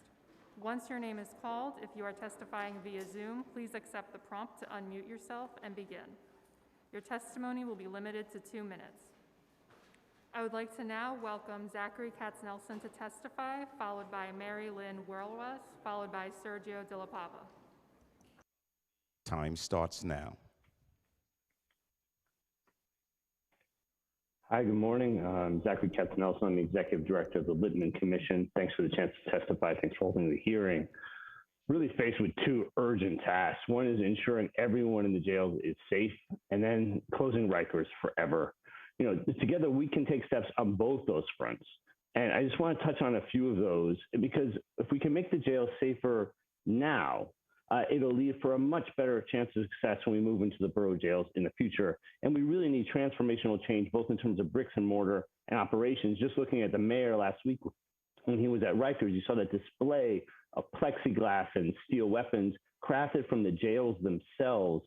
The buildings are the #1 source of danger on the island right now. And Rikers can't handle the number of people locked up today, can't do it safely. Some discussion, really appreciate the questions about population review teams. We really feel that is a key effort. It's not just about meeting with district attorneys, it's bringing all the parties together who work on these cases to find a solution. First and foremost, does someone need to be incarcerated? Second, can we resolve their case? There's another piece of this, which is speeding up court cases. There was a borough in Brooklyn, a pilot project that sped up cases where people were incarcerated, had 70% more cases resolved within 180 days for people at Rikers. We can put that back in place in Brooklyn and do it citywide. And finally, the ATI programs we have for women and transgender folks, gender expansive folks particularly, they're really fantastic in the city. We put out a report today about how to focus on that population specifically, 300 folks there today. We can get that number safely down to 100 or less by using proven strategies that we can work on together safe strategies so that women, as you know, as you said today, they're a unique population, uniquely vulnerable, unique pathways to Rikers and incarceration. We need programs that meet them where they are, serve them, and we can safely bring that number down, get women off Rikers far sooner than 2027. We really look forward to working together to seize this opportunity to build on the solutions in our report, which Littman Commission put out today with the Women's Community Justice Association, Center for Court Innovation, and Data Collaborative for Justice, John Jay. Together we can get this done. Thanks so much for your time. I appreciate it. Thank you. Next, we will hear from Mary Lynn Whirlruss, followed by Sergio De La Pava, followed by Julia Solomons. Time starts now. Good morning. Thank you very much, Council, for holding this hearing today, and thank you to the committee members who have introduced such important legislation to safeguard the jails. I'm Mary Lynn Whirlruss of the Prisoners' Rights Project of the Legal Aid Society. We're counsel in the Nunez matter and are happy to answer any committee members' questions about that matter and the so-called action plan that has been much discussed this morning. We implore each of you council members to please visit Rikers jails frequently, to observe the conditions, to speak to your constituents. This helps to break down the isolation and the insularity that abusive systems, and Rikers is an abusive system, rely upon to shield themselves from accountability. Despite the cherry-picked statistics that you've heard this morning, which we would be happy to discuss in more detail, the fact remains that this administration, after 6 months, does not have control of its jails. The absence of staff continues to create crisis conditions, depriving people of medical care and leaving entire housing areas unsupervised, resulting in deaths of people in custody. Nothing we have heard this morning, very few facts, indicate that the administration appreciates the full gravity of the situation on Rikers Island and has given to you, the council members, a path forward. They have simply relied upon the terms the task force and the action plan to define not just the floor of what the administration is willing to do, but the ceiling. These are completely insufficient. This lawyer-driven response or term task force is not the full government response that a humanitarian crisis needs. And the action plan, while it may give a path forward in some respects, is not what this crisis requires. We implore the council to continue to ask the administration for clarity and information on what it is doing. We further support the bills that were introduced today, and in our written testimony offer feedback, however, about important modifications that we think will strengthen the bills and further achieve their laudable purposes. In particular, we would recommend, with respect to the very important goal of limiting predatory fees on families of incarcerated people, with respect to intro 456, that it would be strengthened if it were pegged to the amount of money contributed to accounts. Secondly, we have recommendations regarding the dyslexia screening and question whether such important screening would be better effectuated if it took place later in an individual's incarceration, and welcome discussing with the sponsors the best ways to implement those bills. And lastly, we do also want to thank the chair for raising the very, very important issues of the experiences of children who are visiting their family members in custody and the need for robust protections of their experiences and their mental health as they are visiting people in custody. We are dismayed that very little we heard this morning gave us any confidence, however, that the administration is supporting these measures or has in place programs that give us confidence that the rights of the families of people who are incarcerated and people held in custody will improve. It's been 6 months. It's been a long time, and people are continuing to die at a rate unmatched in any other city jails. What we heard this morning was extremely disappointing, extremely defensive, and we all need to work together and implore upon this administration its duty to act far more robustly, far more swiftly to meet this crisis. Thank you. Thank you. Next, we'll hear from Sergio De La Pava, followed by Julia Solomons, followed by Kelsey Diavilla. Time starts now.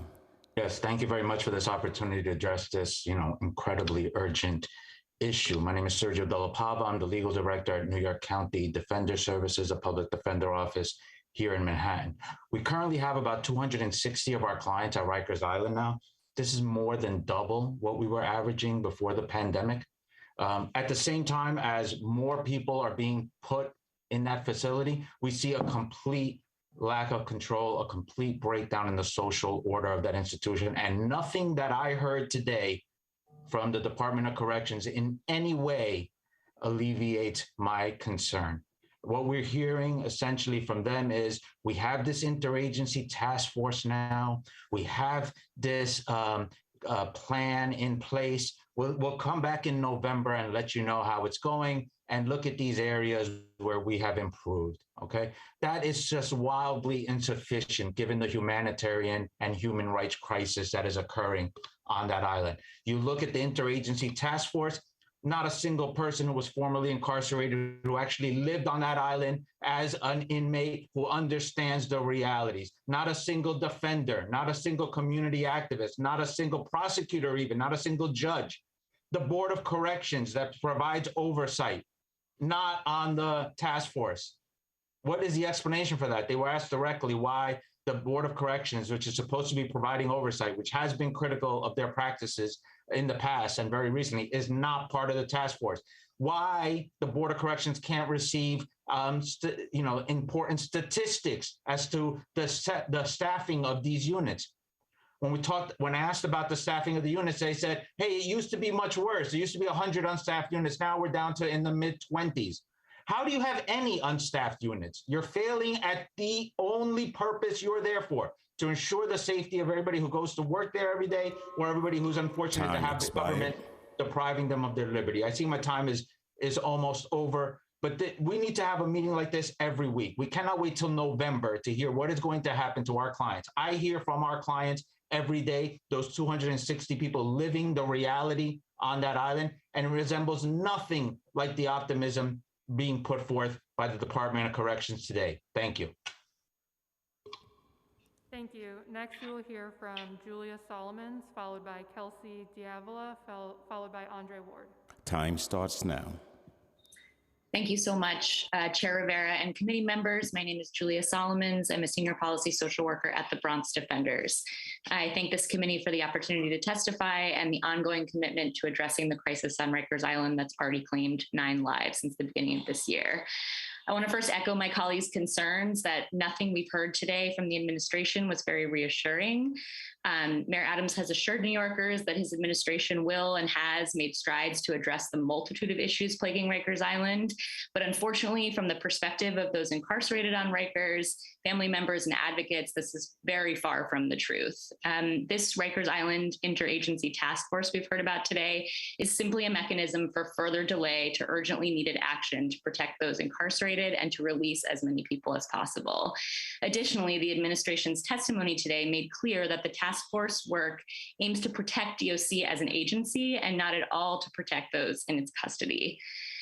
So some actionable items that the council can do to improve the situation on Rikers Island. First and foremost, the city must do everything possible to divert New Yorkers from incarceration, and that starts with passing Resolution 156 in support of the Treatment Not Jail Act. The Treatment Not Jail Act is a decarceratory tool that not only reduces the jail population, but also grants people access to critical substance use and mental health treatment that they will never be able to access in DOC custody. Additionally, Intro 349 that would introduce additional diagnostic screenings is insufficient to address the gaps in care that we're seeing currently on the island. While literacy challenges are a significant issue for our clients in custody, a dyslexia screening will not actually be possible while those in custody are unable to access education or even access the school psychologist in order to receive that assessment. The vast majority of our clients in custody are not enrolled in school despite their best efforts to do so, and the small fraction who are enrolled are not being produced to the school floor. Access to education must be the first priority. Secondly, the city must devote resources to creating additional PACE units. The care our clients receive on the PACE units is vastly better than those housed in general population. We encourage the city to invest in more of those units as the previous administration had committed to doing. And lastly, meaningfully addressing public safety in the jails must include the creation and implementation of programming and educational opportunities, and those must be run by outside agencies, not run by DOC. There's currently almost no programming available to those in custody, and the programming that is available is managed by DOC, so we need to see more outside agencies brought into the facilities to create meaningful programming and offer meaningful support to our clients in custody. Thank you so much. Thank you. Next, we will hear from Kelsey D'Avila, followed by Andre Ward, followed by Vincent Schiraldi. Time starts now. Hello, my name is Kelsey D'Avila. I'm the Project Director of Jail Services at Brooklyn Defenders. Thank you, Chair Rivera, for holding this hearing and for the important legislation being introduced. I agree and echo what was said by the other advocates today. The department keeps to the same talking points, but there's little evidence for the needed change to address this humanitarian crisis. The commissioner touted earlier that how they've seen success in the last 6 months, but mere minutes, earlier, the commissioner was naming those who died under his watch and his agency. I find it disingenuous. The department is applauding itself for addressing violence in the jails when, I'm just speaking for BDS, what we've seen is we've sent referrals to DOC weekly, people feeling unsafe, needing to protect themselves because units are unstaffed and they've been for months. We request housing transfers and we are met with silence. When a man was raped in his housing unit, we requested an immediate safety transfer and DOC did not respond, not even an acknowledgement from their PREA team. Almost all our referrals to DOC are going unanswered, whether it's related to programs, access to religious services, people being locked in their cells for days, weeks, and sometimes months without due process, people not having access to medical and mental health services. People are in crisis and we can't ignore the root of their crisis stems from the jail environment DOC created.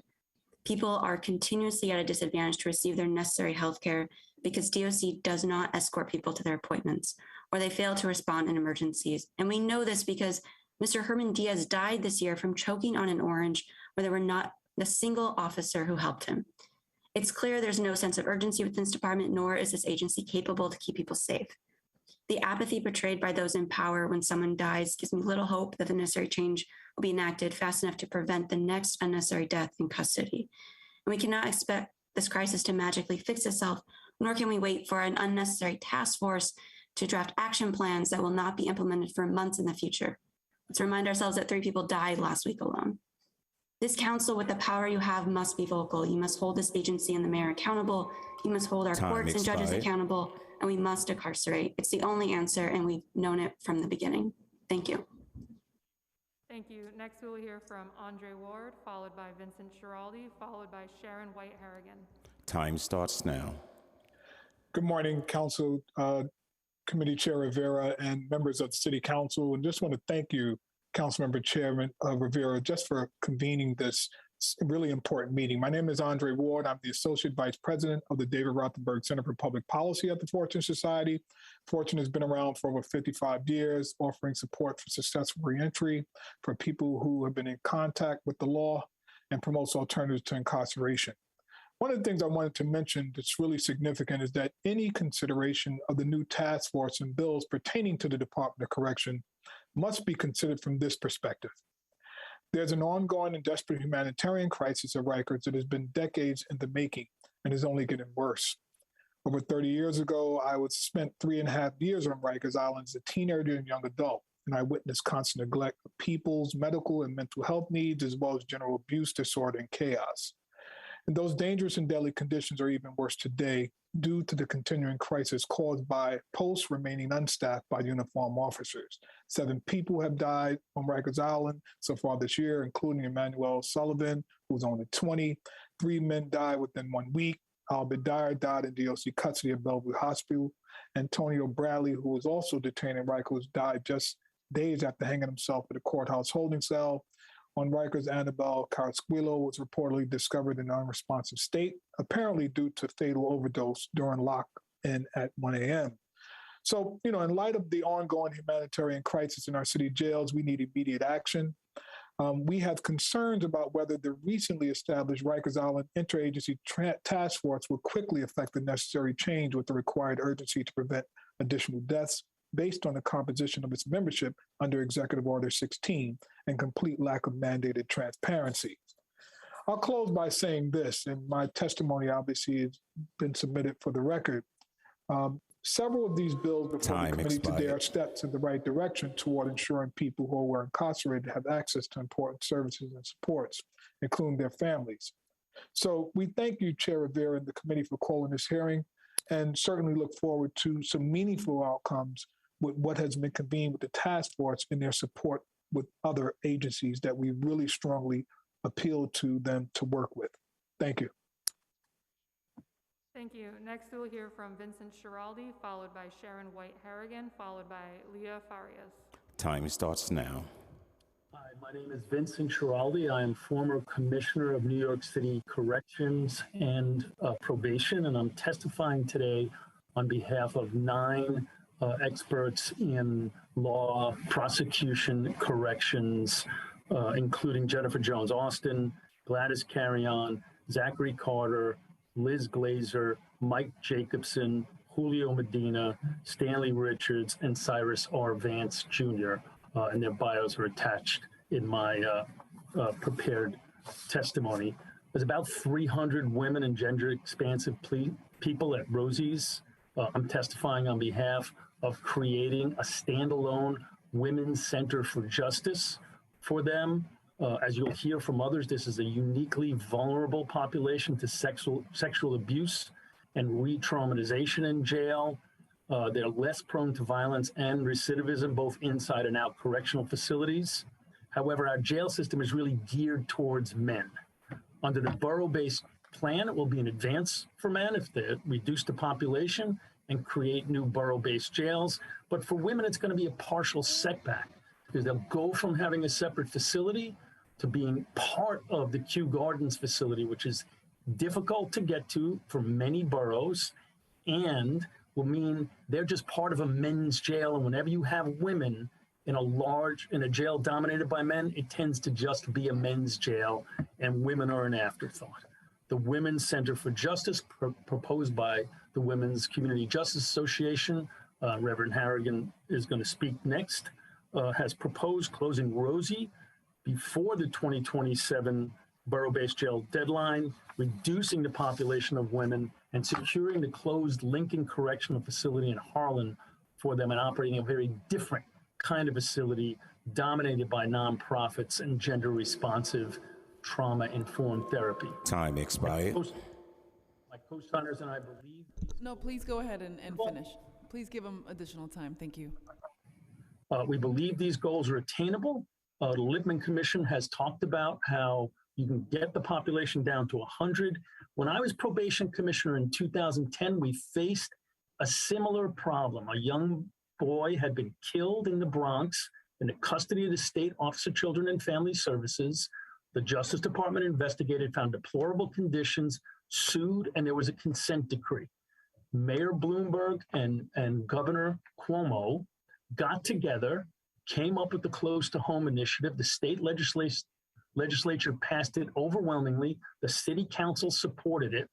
And what resulted was 500 young people were in state custody, more than the number of women that are in Rosie's right now. We moved them all out of state custody. There are no New York City kids coming through family court in state custody anymore. We moved them all to small therapeutic homes run by nonprofit organizations in New York City.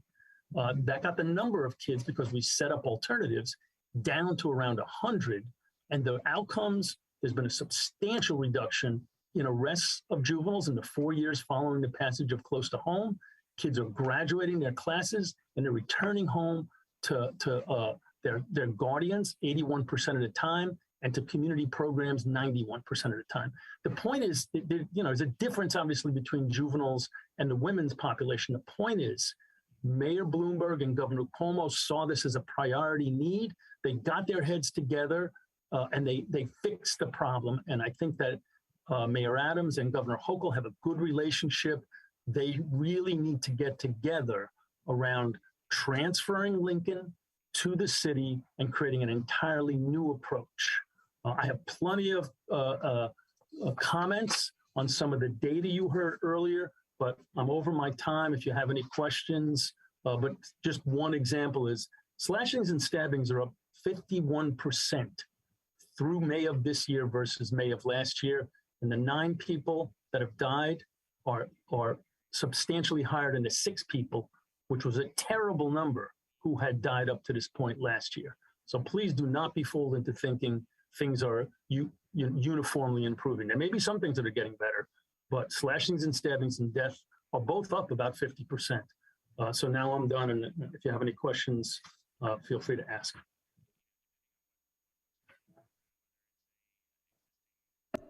I do have a question, but I'm going to wait for the next panelist as well. Thank you. Next, you will hear from Sharon White-Harrigan, followed by Leah Farias, followed by Jennifer Montano. Time starts now.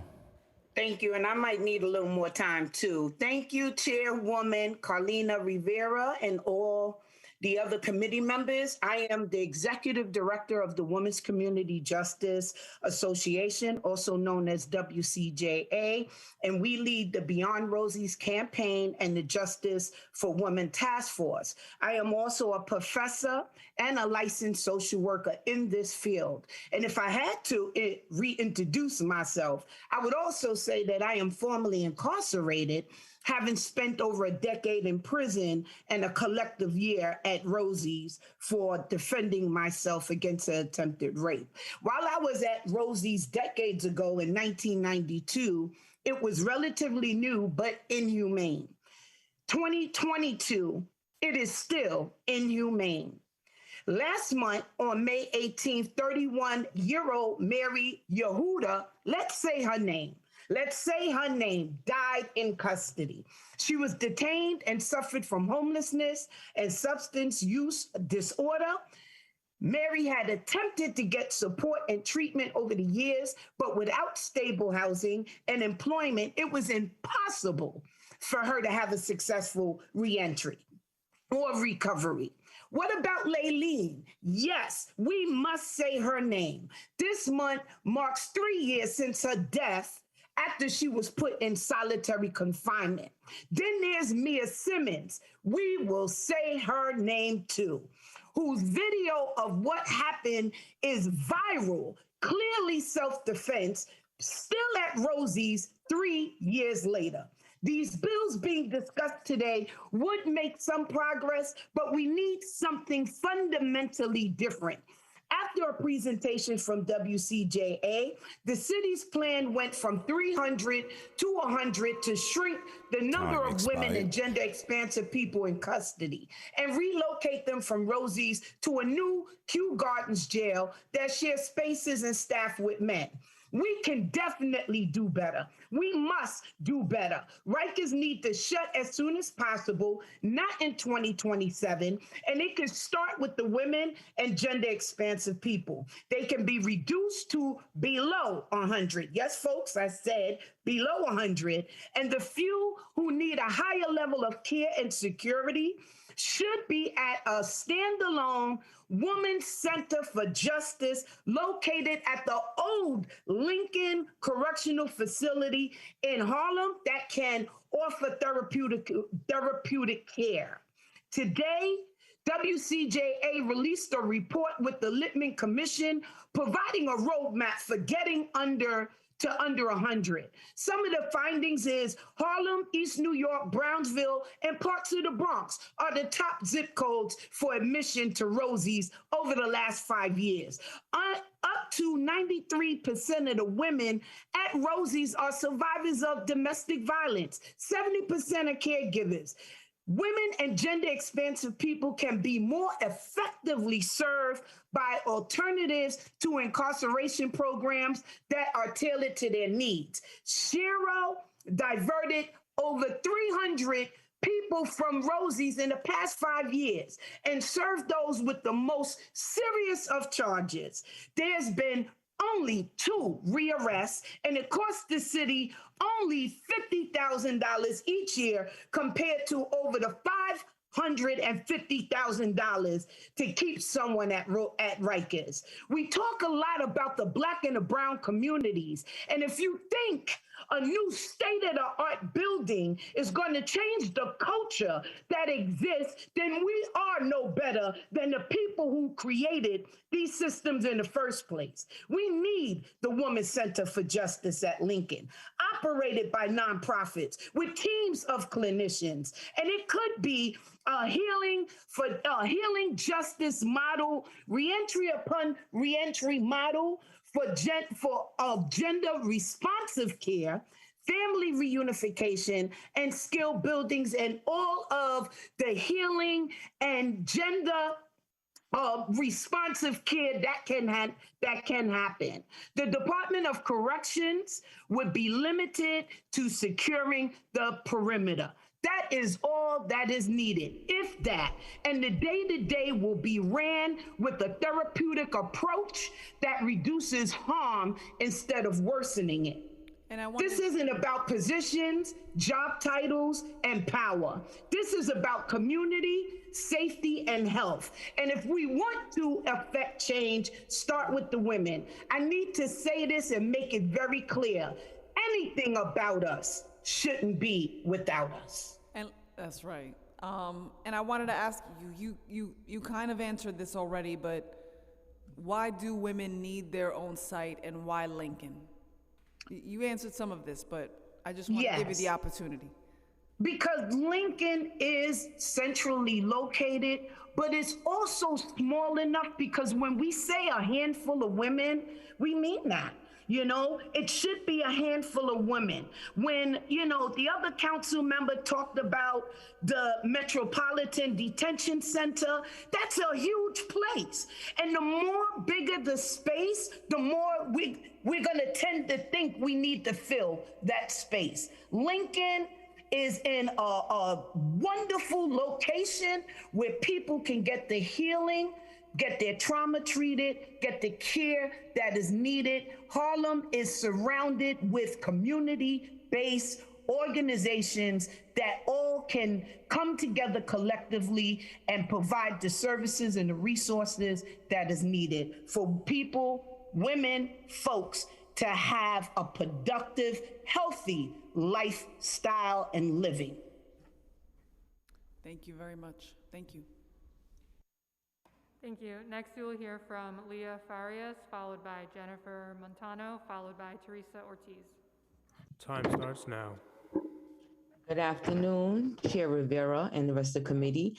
I just want to say that for somebody that is formerly incarcerated, I truly appreciate you hosting this meeting today, and because it's necessary.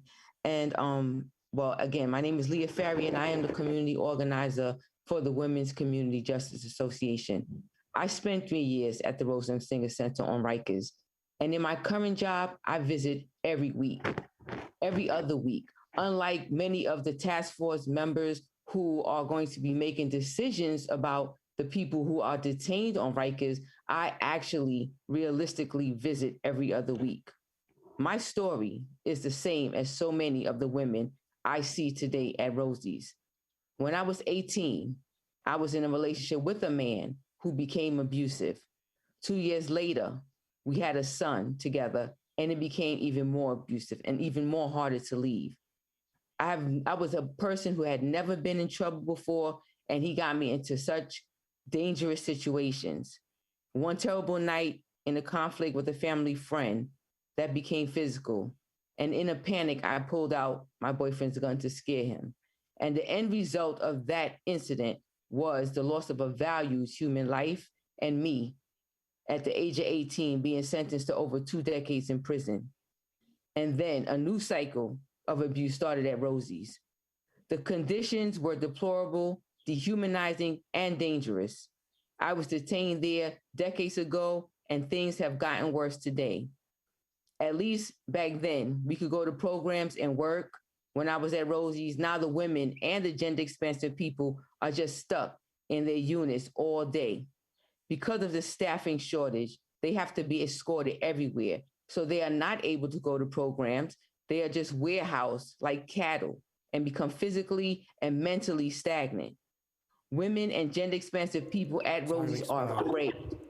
After Mary Yehuda died, they wonder if they will be next. Our city must do better to protect our mothers, sisters, and daughters who are crying out for help. Keeping Rosie's open for 5 more years is not okay. Opening a new jail in Kew Gardens that shares spaces with men is not okay. For domestic violence survivors like myself, being with men in re-traumatizing situations and settings and placing women there can be exposed to their abusers.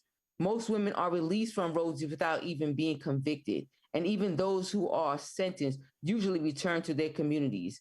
Every New Yorker is impacted by this system. We need to do something different to stop the cycle of incarceration, and it should start with the women.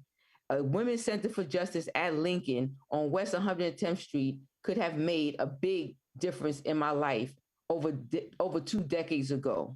I could have gotten the mental health treatment earlier and screening for domestic violence. Having a staff that understood trauma-informed care could have guided me through the experience of facing a case for the first time in my life. The center focuses on family connections, could have changed my relationship with my son. He was only 1 year old when I was at Rosie's, and it was so terrible there that I wouldn't even let him visit. As an organizer, I talked to so many women and families in Harlem who have been hurt and devastated and destroyed by this system. The Women's Center for Justice is a way to heal the harm of mass incarceration. Real public safety and healing should start with the women. Thank you so much. Thank you. Next, we will hear from Jennifer Montano, followed by Teresa Ortiz, followed by Basimata Simmons. Time starts now. Good afternoon. My name is Jennifer Montano. Thank you, Chair Rivera and committee members for holding this meeting and for the opportunity to testify today. I am a housing specialist at SHERO, which is an alternative to incarceration for women and gender expansive people, many of whom are diverted from Rosie's on Rikers Island. In 2015, I myself spent 9.5 months on Rosie's at Rikers.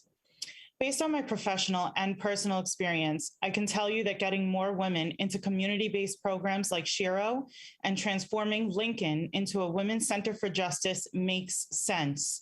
Relocating women from Rosie's to Kew Gardens, where they would be exposed to men, does not make sense. Rosie's is a place of trauma, and it would be replicated or even made worse at the new Kew Gardens facility. From the moment of arriving at intake at Rosie's, there is trauma. There are cages, and everyone can see you using the bathroom.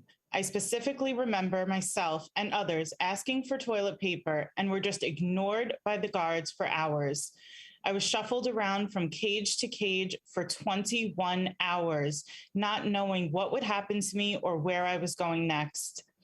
I was placed in a 50-person dorm where everyone's belongings were placed under their beds where people could easily steal, and that happened a lot. The women were always on edge because they were scared and feared retribution from officers. When there was fighting, the officers' response was traumatic. They would come out with helmets, sticks, and pepper spray and attack anyone who wasn't lying on the floor. They didn't ask questions, they just used force. What was really disturbing was my mental health treatment. I was misdiagnosed and later found out that I was on medication for people who hear voices, which I never did. The medication had bad side effects, including severe restless leg syndrome and me shaking in my sleep, which I only found out based on others telling me. I should have never been on that medication. New York City can do better for women in the justice system. As a housing specialist, I see that so many are lacking a stable place to live and network of support. SHIRO keeps women in their communities with their children and helps connect them with resources that heal instead of worsening trauma. If I had been able to go to SHIRO instead of Rosie's, I would have been a lot further along in my life right now. I could have been connected to better education opportunities, gotten a good job sooner, and felt more supported in the reentry process. A Women's Center for Justice would be more like a treatment center that makes people want to do better for themselves and their family. The Department of Correction officers are staffed at Rikers to control the women, not guide and support them. Right now, women just want to retaliate against officers because they feel like they have no voice. You can't get better when you live in fear. Women don't even want their children to visit because they are forced to strip down, and it's a traumatic experience for all to ultimately be able to visit for 1 hour. The Women's Center for Justice would be staffed by peer specialists and clinicians who are focused on giving each individual the support they need to get out of the system. This could be a safe space for women to share their experiences and move beyond their past. Having family spaces and quality time for children to spend with their parents would make women want to be better. A Women's Center for Justice would make people want to succeed and put in every effort to recovery or rehabilitation. I hope that the city shuts down Rosie's before 2027, focuses on decarceration, and creates a Women's Center for Justice at Lincoln in Harlem. Thank you. Thank you. Next, we will hear from Teresa Ortiz, followed by Basimata Simmons, followed by Darren Mack. Time start. Okay, Teresa's not logged on, so we'll move on to Basimata Simmons, followed by Darren Mack, followed by Chaplain Dr. Victoria A. Phillips. Time start now.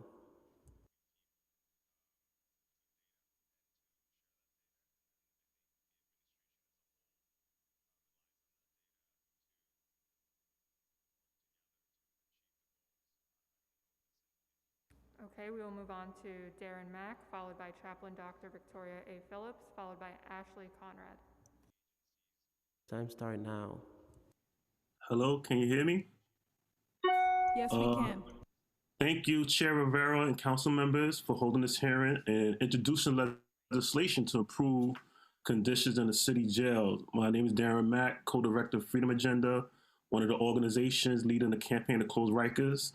In our testimony, we'll address the bills proposed, but I'll focus now on the Rikers Interagency Task Force.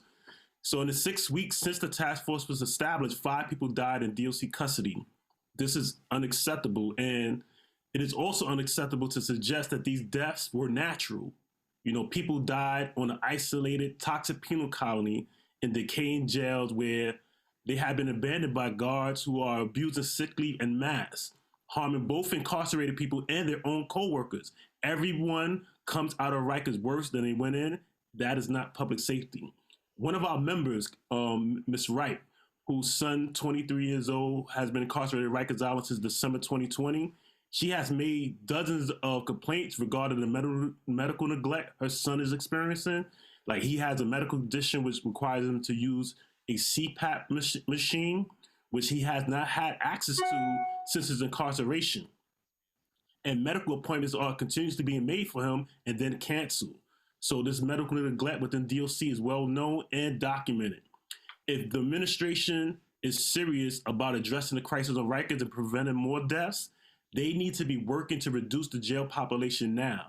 The administration has continued to issue emergency executive orders every 5 days, saying they can't provide minimum standards for people in their custody because of, quote, excessive staff absenteeism, unquote. 6 months into the mayor's term, they are claiming victories about staff returning to work, but still issuing the executive orders. The truth is that they haven't been able to get enough staff back to working in the jails, but they could provide minimum standards and protect human rights if there were less people in the jail system. So here are some things in conclusion the city council must urge the administration to do. Use the 6A program to release people who are serving city sentences and start the local conditional release commission. Reissue the RFP for developing 380 justice-involved supportive housing units. with sufficient funding to make the programs viable for providers. Expedite the development of outposted therapeutic housing units at Bellevue, Woodhull, and North Central Bronx hospitals. Direct MOCJ to establish population review teams to expedite consideration of cases. And lastly, direct MOCJ to work with OCA to expand citywide the 2019 Brooklyn case processing pilot run by the Center for Court Innovation that was successful in reducing felony case delays. So the crisis on Rikers will not truly be over until Rikers is closed, and then that cannot come soon enough. Until that day, the city can and should be taking measures to reduce the jail population by investing in the resources that prevent people from coming into the court system and ensure fair and speedy resolution of cases once they do. Thank you. Thank you. We will now try Basimata Simmons again.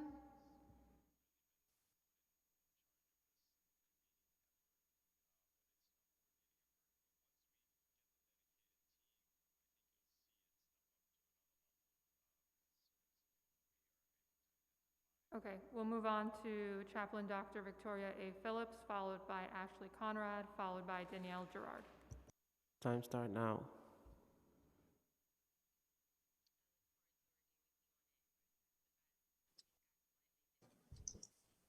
You there, Ms. Peace and blessings, everyone. Before I start, I just want to say I believe the last person who was supposed to speak came off mute, but we couldn't hear them because I saw her trying to move her mouth, but we could not. So you need to acknowledge her and come back to her or something after I speak. Please acknowledge that. And she put her hands up so she understood what I said. So peace and blessings, everyone. I am Chaplain Dr. Victoria A. Phillips, founder and CEO of Visionary V Ministries, member of the long-standing and active Jails Action Coalition, Justice for Women Task Force, and as you all know, many others, but I don't have time to name them. So I'm going to stick to the script today. As co-chair of the Young Adult Task Force, and I say that for a reason, I felt it was very important for me to remain quiet over the last few months while observing DOC admin, and to be fair, as the new commissioner took his stance. Now, earlier, I heard someone from the task force say they take their job as co-chair seriously. And if any of you sitting out there in city council know me, then you know so do I, even before becoming co-chair. And I want to say I've sat on the Young Adult DOC advisory board for the last 6 years from its creation and was elected to be co-chair of the Young Adult Task Force last year. And I say that for a reason because I was told by then AC Torres prior to COVID that she would end the advisory board, but she knew I would go straight to city council.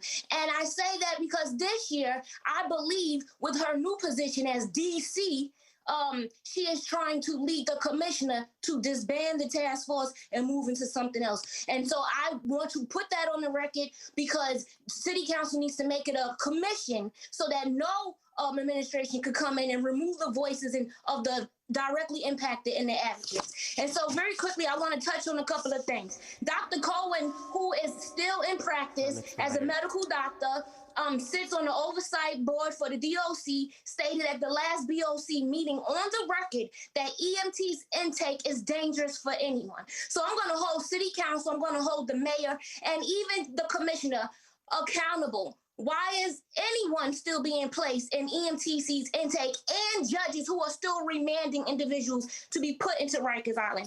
When we talk about medical council member Mercedes, my council member, I want to directly put you on the record as a nurse that still works in the ER department. We share that in my history as well. So I say that because medical staff is falling short. And it's not all CHS fault. Many times I have said on the record that DOC does not produce people for medical. Now the courts are also holding them accountable. Dr. Adams, a couple of years ago, said it to the Board of Corrections that 16% of individuals on sick call per day were actually being seen. And I've asked Board of Corrections and City Council what happens to the other 84%. No one has yet given me an answer. Actions despite distractions. DOC actually canceled our task force meeting in April, but as co-chair, I gave the task force two separate options to meet virtually. And I mentioned that because they then canceled the meeting in May. And then they went ahead for June and said, we're going to restructure things and we'll let you know what's happening. And so I say that because DOC's admin, the commissioner, has not reached out to me regarding what was discussed. He keeps saying his vision, but he has not reached out to me as co-chair. And I say that because I've worked behind the walls doing cognitive behavioral therapy, nursing, chaplaincy, and some forms of BRAD-H monitoring within the last 20 years. So you would think someone with the vision to make change would actually speak to an expert in position as co-chair to include in how that vision is going to move forward. And I want to highlight, where's DOHMH on this task force? I didn't say it at BOC, I didn't say it at City Council, I didn't say it to the press, because CHS allowed Mr. Carter to die within 48 hours of being on Rikers. Was he even assessed by them? So when we talk about CHS joining the task force, who's going to hold CHS accountable for our mental health population? And we all know that currently DOC has 50% of their population facing a mental health concern. 86% of the women in Rosie's right now face a mental health concern. 77% of those women actually come into incarceration having been sexually assaulted prior to an incarceration. So when we talk about mental health, holistic healing, what does that really look like? Because I have yet to hear any of it. And as you can see, I'm sitting in my office. I'm a neuro coach, a Reiki master. I am the queen of holistic healing, along with the queen of being accountable. And I just want to add one more thing. We did a rally as a Jail Action Coalition last Thursday to follow up a week prior to standing with the public advocate to enter the bill to end solitary confinement. And thank you, Chair, for being a part of that bill. But here's the thing. Exactly a week later, we stood outside City Hall to let the people know 3 people had then died in DOC's custody. And I say that because no one is being held accountable. It's not good enough for us to listen to Commissioner Molina say, well, I'm doing better than my last predecessor. Mr. Carter died due to suicide. Ask Commissioner Molina, when has he met as being commissioner in 2022 with the suicide task force? I'll let you know, never. And I'm actually going to put on the record, Melina, I don't care if you don't like it, I'm going to put on the record that I actually suggested to DOC admin staff that they call back the suicide task force 2 months prior to Mr. Carter's death. So we are falling short at even the follow-up when an advocate or an expert says something. No one can let that slide. We have to hold them all accountable. And I just want to say one more thing. I begged you to get ahead of the COVID. DOC still falls short. Get ahead of the monkeypox. And where's the water plan? Every summer, New Yorkers die of thirst, almost literally behind the walls. And having worked in units, I know the sweat can run down your legs like urine. And to not have access to basic needs such as water. I've testified of people drinking out of toilets trying to quench their thirst. I have yet to hear a water plan. Where is that plan? The heat is coming. And I've actually opened up MICA shelters in the community. In 2011, I opened up the Jack Ryan. Why do I say that? Because when we talk about reentry, when we talk about how we're going to deal with people behind the walls, there are so many other models to use other than harsh, barbaric tools by correction. I've been held hostage by someone who was a serial rapist for 28 years who said I looked like his victim by Fordham University. And I say that because for the 2.5 hours that I was held hostage, I didn't beat that man. I didn't kill that man. I used de-escalation tools and I saved my own life and got him the treatment that he needed. And so there are people who know how to help officers in their units when they are in distress. So there's no excuse for the barbaric nature that continues behind the walls. And if you want to sit with me and talk, I have no problem. But I suggest you tell Melina, okay, you know what? After the rally on Thursday, lastly, Chair, I have to say this. One of your former council members, I ran into her. She's now a commissioner. And I'm putting this on the record because I asked her, you need to hold yourself accountable about what you can do for the people of New York. And she clearly said, I can't do anything. I have to follow the vision of the mayor. And about 3 times today, Commissioner Molina said his vision. So I want to know, is the action plan really Commissioner Molina's vision or is it Mayor Adams' vision? I'm asking because as a beast midst of an organizer, I need to know who directly to go after because my community members are continuing to die. Peace and blessing. I'll submit the rest of my stuff in writing. And I hope this time you reach out to me and we do some real follow-up. Thank you. Thank you. Next, we will hear from Ashley Conrad, followed by Danielle Gerard, followed by Kelly Grace Price. Time start now. Thank you, Chair Rivera and council members for holding this hearing today and introducing legislation to improve conditions in city jails and divert people from them. My name is Ashley Conrad, and I'm a community organizer with Freedom Agenda. My nephew who has intellectual disabilities is currently on Rikers Island, where he has been for more than a year. On the same day that Anibel Casaquillo died, he called my sister from Rikers as we listened to a search team that entered his housing unit and started shouting and cursing at everyone before they dragged him into his cell and assaulted him. In the year that my nephew has been there, this type of violence from guards has been a regular occurrence, and no one deserves this abuse, and no one comes out of Rikers better. If the mayor is committed to both safety and justice, as he says, he needs to be taking every action in his power to both reduce incarceration and hold both guards accountable.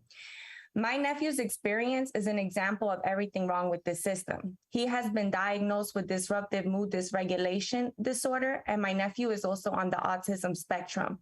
Coming from a low-income Latina neighborhood in Queens, it created a lot of barriers to adequate treatment. And due to those many years of no substantial help, his symptoms progressed and they became severe, which led to interactions with law enforcement and many psychiatric hospitalizations.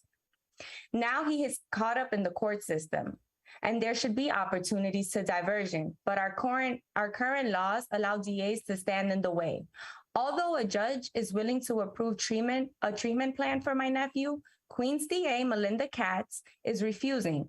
Anyone paying attention should know that prison time will not address my nephew's mental health needs. It would only worsen them, like his time on Rikers already has. I strongly support the treatment not jail legislation to remove obstacles to treatment diversion in the court systems. While we expand the systems that can keep people out of jail, we also have to address the way the jails run. When I heard that the mayor was going to be at Rikers last week, I was hopeful that he would visit and listen to incarcerated people. It would be obvious, but it needs to be repeated. They are the most vulnerable ones on Rikers Island.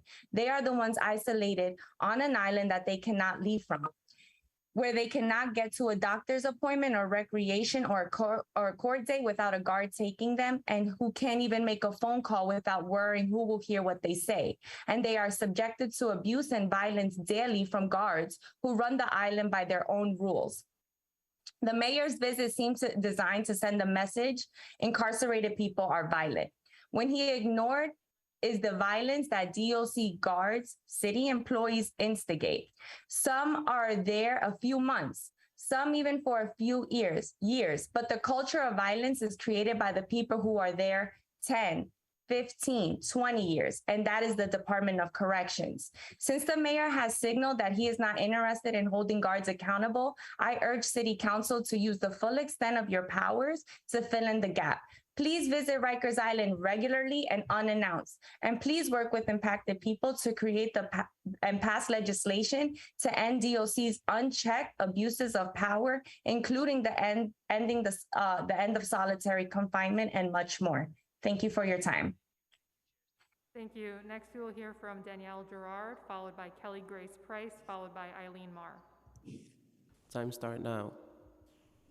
Thank you, Madam Chair and committee members. My name is Danielle Gerard. I'm a senior staff attorney at Children's Rights, a member of the New York City Jails Action Coalition and the Rikers Young Adult Task Force. We advocate on behalf of young adults. On Rikers, decarceration is the answer. The Rikers Task Force was appointed in May following the 11th report of the Nunez Monitor, but the 12th report showed no improvement. So where are we now? We understand that a lot of work is involved, but there is no time to wait while work is underway and planning proceeds. Decarceration is the answer. We've had continuing deaths on Rikers. Officers are still not showing up for work. People have been going without showers or food and left in their cells for hours and hours.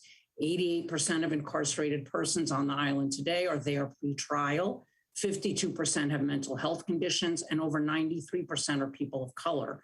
The December 21 Nunez report notes that the department employs approximately 8,500 active uniformed staff and approximately 1,700 civilian employees, and there are approximately 5,500 incarcerated individuals. It defies both math and logic that not all posts are filled, that there aren't enough officers to allow the provision of programming, education, and mental and medical health services to young adults and others on the island in the requisite sufficiency, quantity, and duration. In the face of these statistics and little reduction in the horrors of what amounts to a positively Dickensian mental and penal system, the humane, moral, and ethical path forward is to decarcerate now.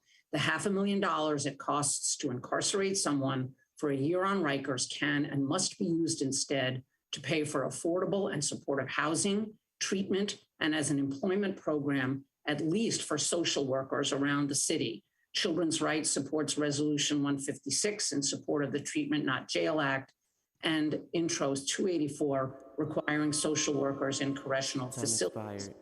Substantial numbers. Surely both incarcerated persons and New York City taxpayers deserve better and better for their money. Surely our elected officials can see their way clear to reducing the cruelty that defines our criminal legal system. That means decarcerate now. Thank you very much. Thank you. Next, we will hear from Kelly Grace Price, followed by Eileen Marr, followed by Kimberly Blair. Time start now. Hi, it's Kelly Grace Price from Close Rosie's. In the middle of this hearing, I learned of the death of a family member. So I just want to add a couple points, and please bear with me. Commissioner Molina, every time I've heard you speak over the last 6 months, you have reiterated the same 3 talking points about your progress, and you have given us absolutely no other information about what you are doing to improve the situation in our city jails. We'd like to hear more from you. I don't want to beat you over the head. I'm really confused about why you and Mr. McGuire have offered nary any information about the interagency task force. I agree with Ms. Solomons from Bronx Defenders that the task force is set up to protect the department and not the people caged by the department. That is the most prescient soundbite I have heard throughout this entire hearing. We need to know more about the interagency task force, and shrouding the activities of the task force under the cover of privilege because the city law department is heading the task force is an egregious attempt to create a star chamber with absolutely zero accountability, transparency, or oversight. Let's call it what it is. I'm really confused about organizations coming to this hearing today and trying to divert the subject of this crazy task force to their own agenda. You are doing the work of the mayor and the DOC publicity department for them. Please be ashamed of yourselves. The issue today are the deaths on Rikers, not your own organization's agendas. Please fall in line with the rest of us. Do the work that needs to be done. Today, the target needs to be this crazy interagency task force that has kneecapped Amanda at the BOC and totally diverted our ability to gain pressing information. No, Commissioner Molina, it is not nuanced information the BOC has been asking for. The BOC has simply been asking for the numbers of staffers on each post and each housing unit each day. If this information is nuanced to you, I don't believe it. You are a smart person. You've worked for the Marines, the CIA, the NYPD, the Las Vegas Police Department, and I'm sure that you and every one of those positions had information at your fingertips about your employees, where they were positioned every day. And I just will not accept this from you any longer, that you will not give us this basic information. The next time you appear in public, if you are not able to provide us with information about your staff and where they are posted every day, I hope every advocate and every politician upbraids you until you are able to provide this basic information to us. About the legislation, please be careful, Councilwoman Rivera. we need to have the format of reporting built in to your legislation. In previous legislation where we have asked for reporting from the DOC without giving them a specific template to report back with, the information that has come back has not been satisfactory. As per local law 933, sexual assault data, I've written to you constantly about that over the last 5 years. I've taken up more than enough of my time today. As I said, I'll turn in my written testimony, but please, Commissioner Molina, we are tired of hearing the same thing from you, and we will not accept it any longer. Thank you, Julia Solomons, for calling this hearing what it is today. Thank you. Next, we'll hear from Eileen Marr, followed by Kimberly Blair, followed by Deborah Julius. Time start now.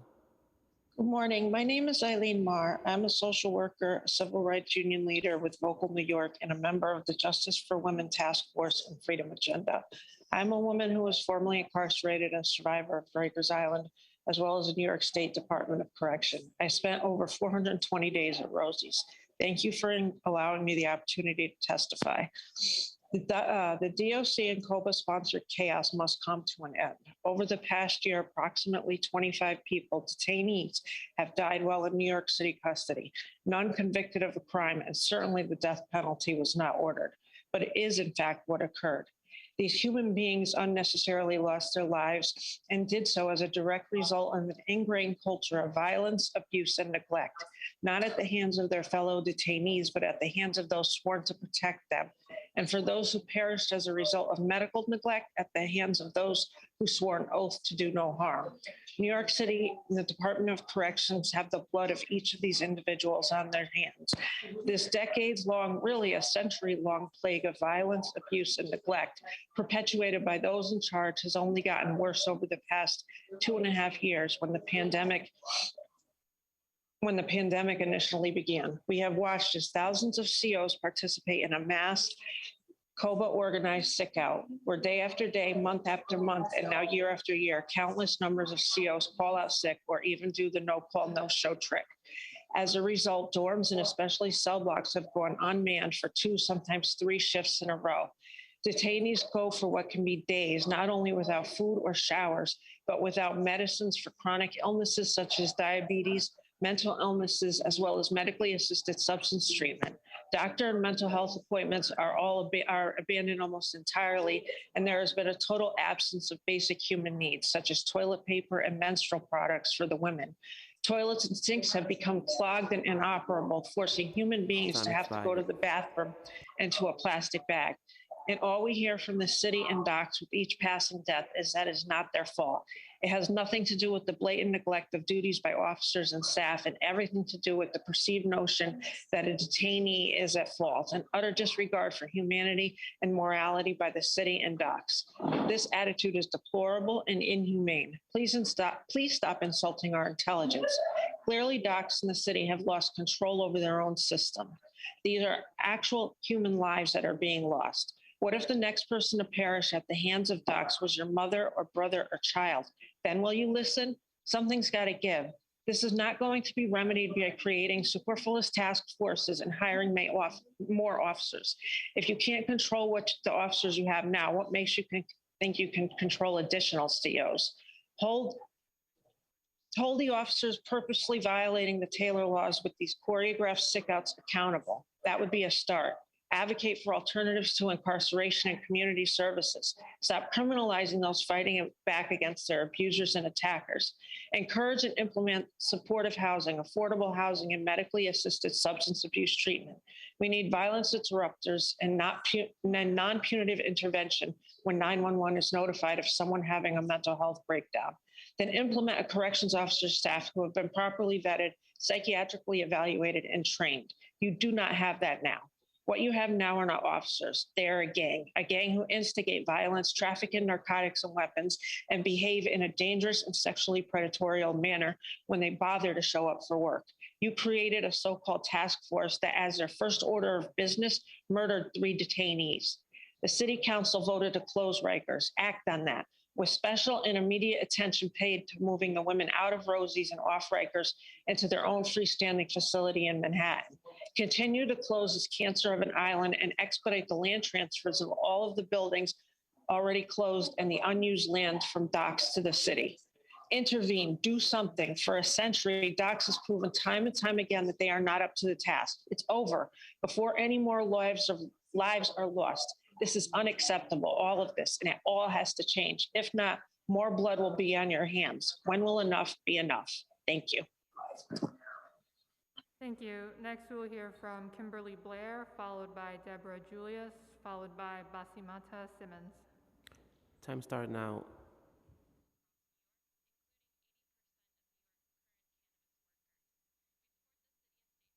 Okay, Kimberly Blair is not on, so we'll move on to Deborah Julius, followed by Basimata Simmons. Time starts now.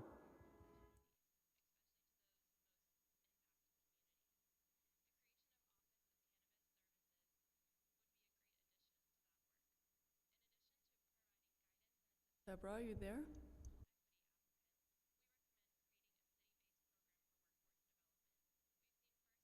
Okay, we will go to Basimata Simmons. Time starts now. Okay, can everyone hear me now? Yes. Okay, thank you. Finally, I was having like technical difficulties.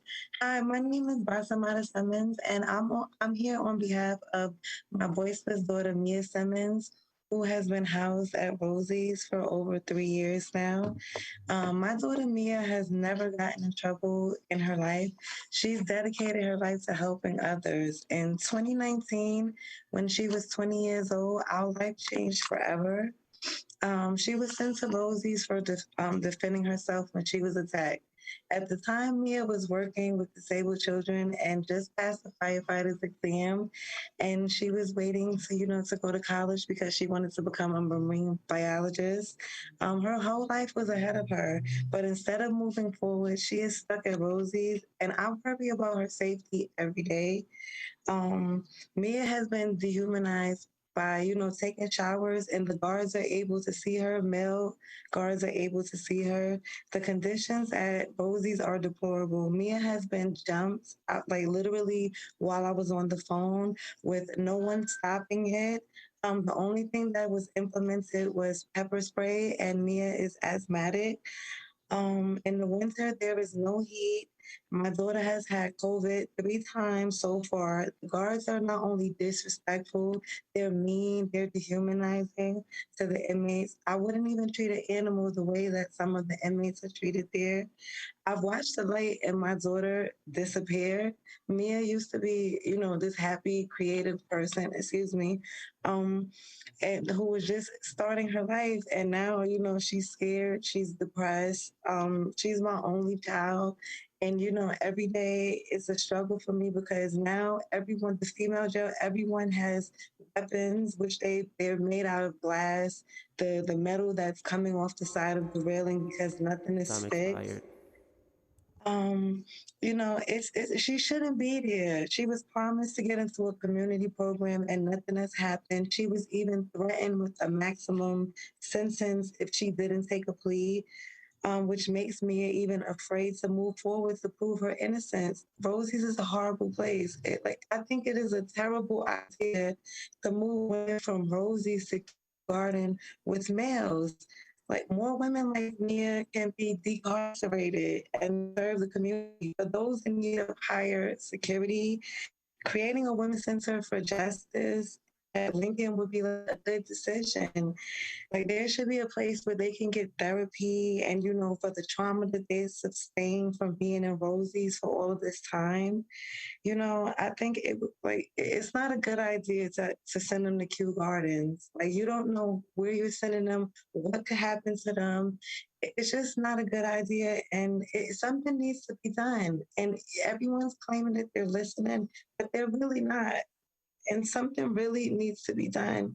And, I thank you for this opportunity to voice my opinion.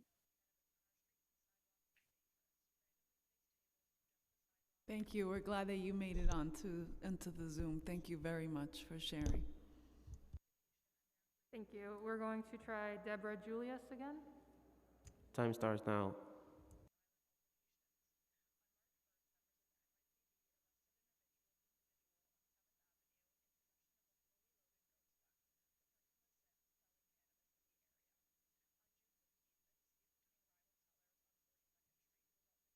This concludes the public testimony. If we have inadvertently forgotten to call on someone to testify, if that person could please raise their hand using the Zoom raise hand function, we will try to hear from you now.